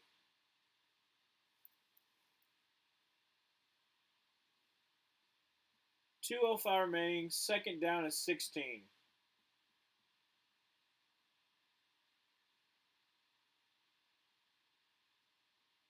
Aaron Rodgers empty set from the 40. Drops back a pass and throws across the middle. It's going to be caught. Oh my gosh. Incomplete. Taylor Rapp literally just laid the wood on number 89 across the middle. A little bit of a hospital pass by Aaron Rodgers there. 2:01 remaining. Third down is 16.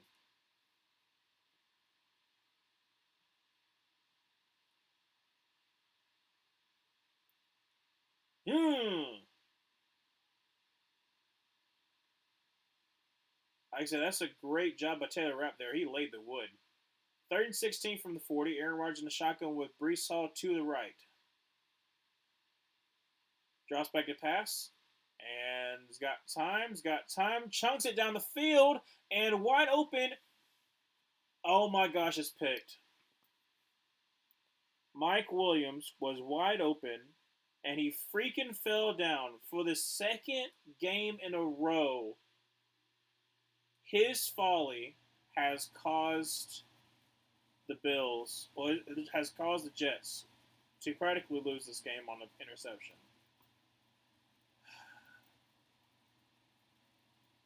I mean, not even attempting to get back up, is just down on the ground, hopes he can get it. What are you doing?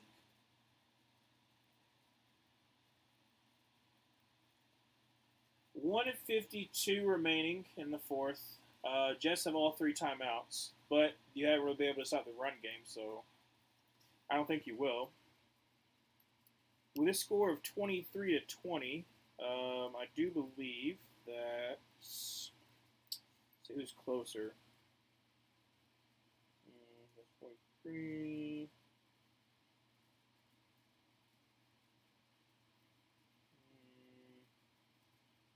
I think that um,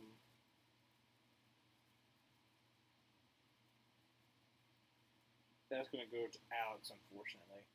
I think Alex is going to win this one if it stays 23-20. Oh, so close to winning that one. That's all right.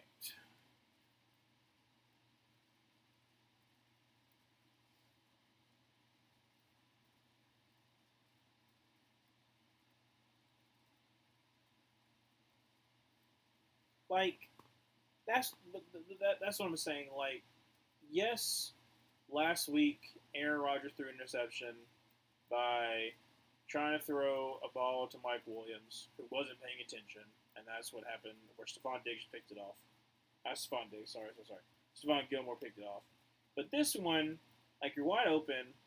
He's just throwing it to you. Maybe it's not the best pass, but it's still a wide open pass. And then you fall down. You don't even try to get back up. And basically, by you even attempting to catch it, it causes a pick. Uh,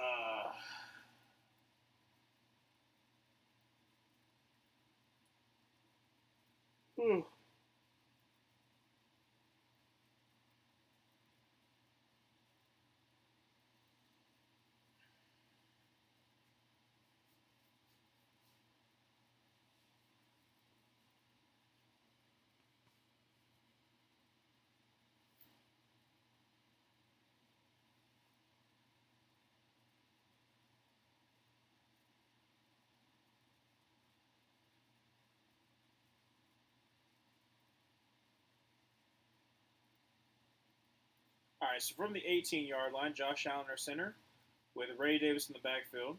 Going to send Kincaid in motion over to the left.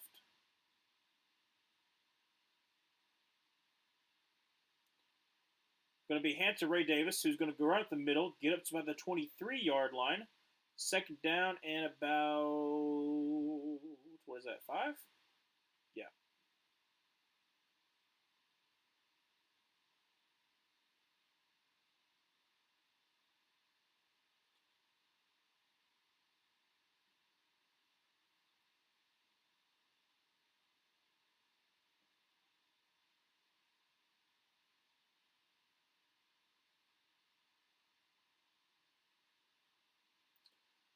Jets call the first time out, 148 remaining.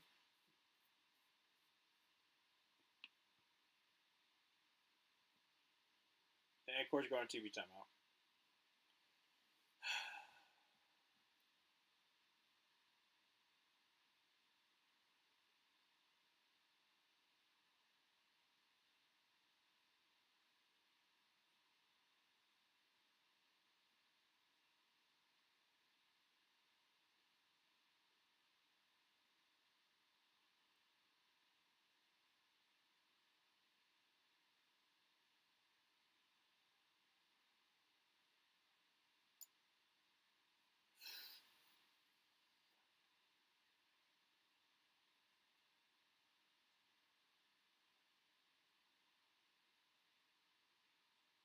Yeah, when the Jets, if, well, I'm going to say win, there's still a possibility, but still very low.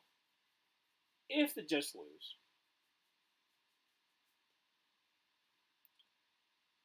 missed execution. You got two field goals that were missed by Greg Zerline, and then on a wide open play, like I said, not really the best throw by Aaron Rodgers, but still a catchable ball. Mike Williams falls. Missed execution.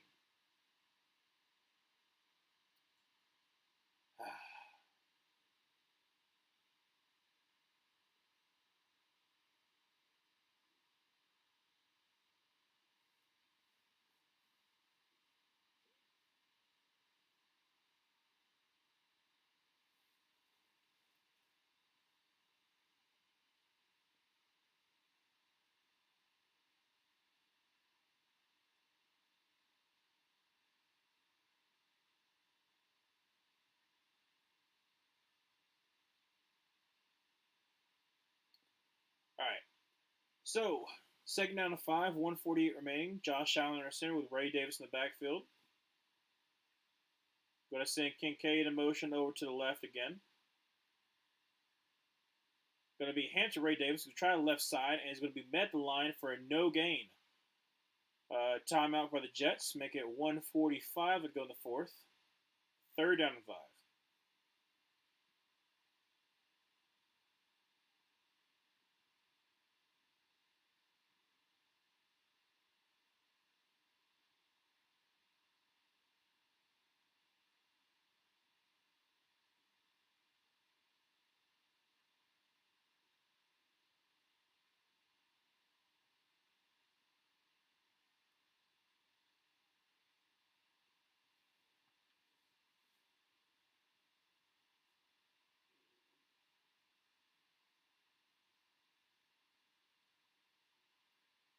All right.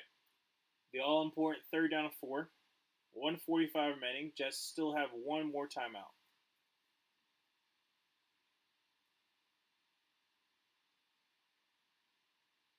Josh Allen in the shotgun with Ray Davis to his left.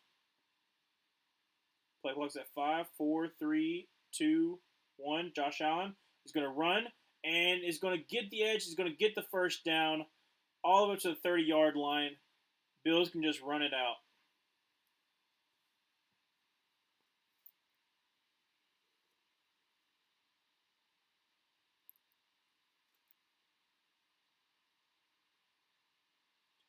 Michael Clemens gets suckered in.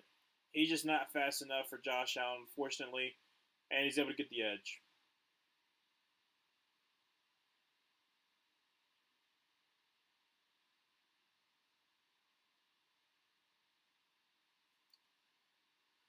Well, Bills got to kneel it out.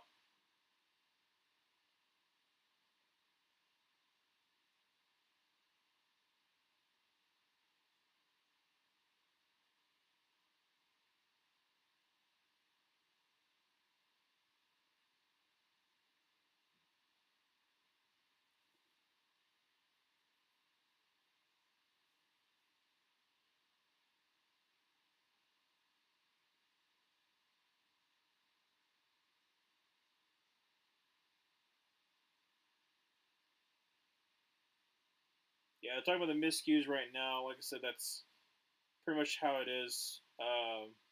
The two missed field goals is crucial. That pick is bad, but you're 1 and 4 in the red zone for touchdowns. So that's just not gonna happen that way. 56 seconds remaining. Jets call the last timeout. I mean, like I said, unless Josh Allen fumbles the ball, you got two more kneel downs. That's the end. Jets will fall to 2 and 4.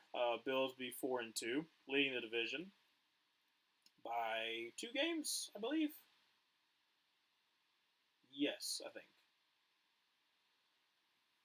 Yeah, because the Dolphins are 2 and 4.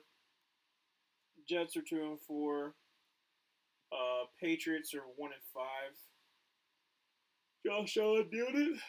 One more kneel down, and the game is over. Well, yes, they did. They did look more competitive this week. Um, they got a little interim bump. Uh, unfortunately, like I said, unfortunately, did not win that one. Oh no, that's right. Dolphins had to bye, so they're 2 and 3. Um, so I guess it's a game and a half. If you're the Jets, you can be glad that your offense looked more competent. Like I said, looked more competent, especially the run game. Unfortunately, couldn't get done at the end of the day. Fall behind. Game is still like everything's still in front of you, but it's a very very tough schedule. So for the Jets, I don't think you could really win the division unless something drastically happens for the Bills. Just trying to win that wild card, win the wild card spot at this point. Another great game, 23-20 for the Bills. I will see y'all on Thursday. Saints versus Broncos with Sean Payton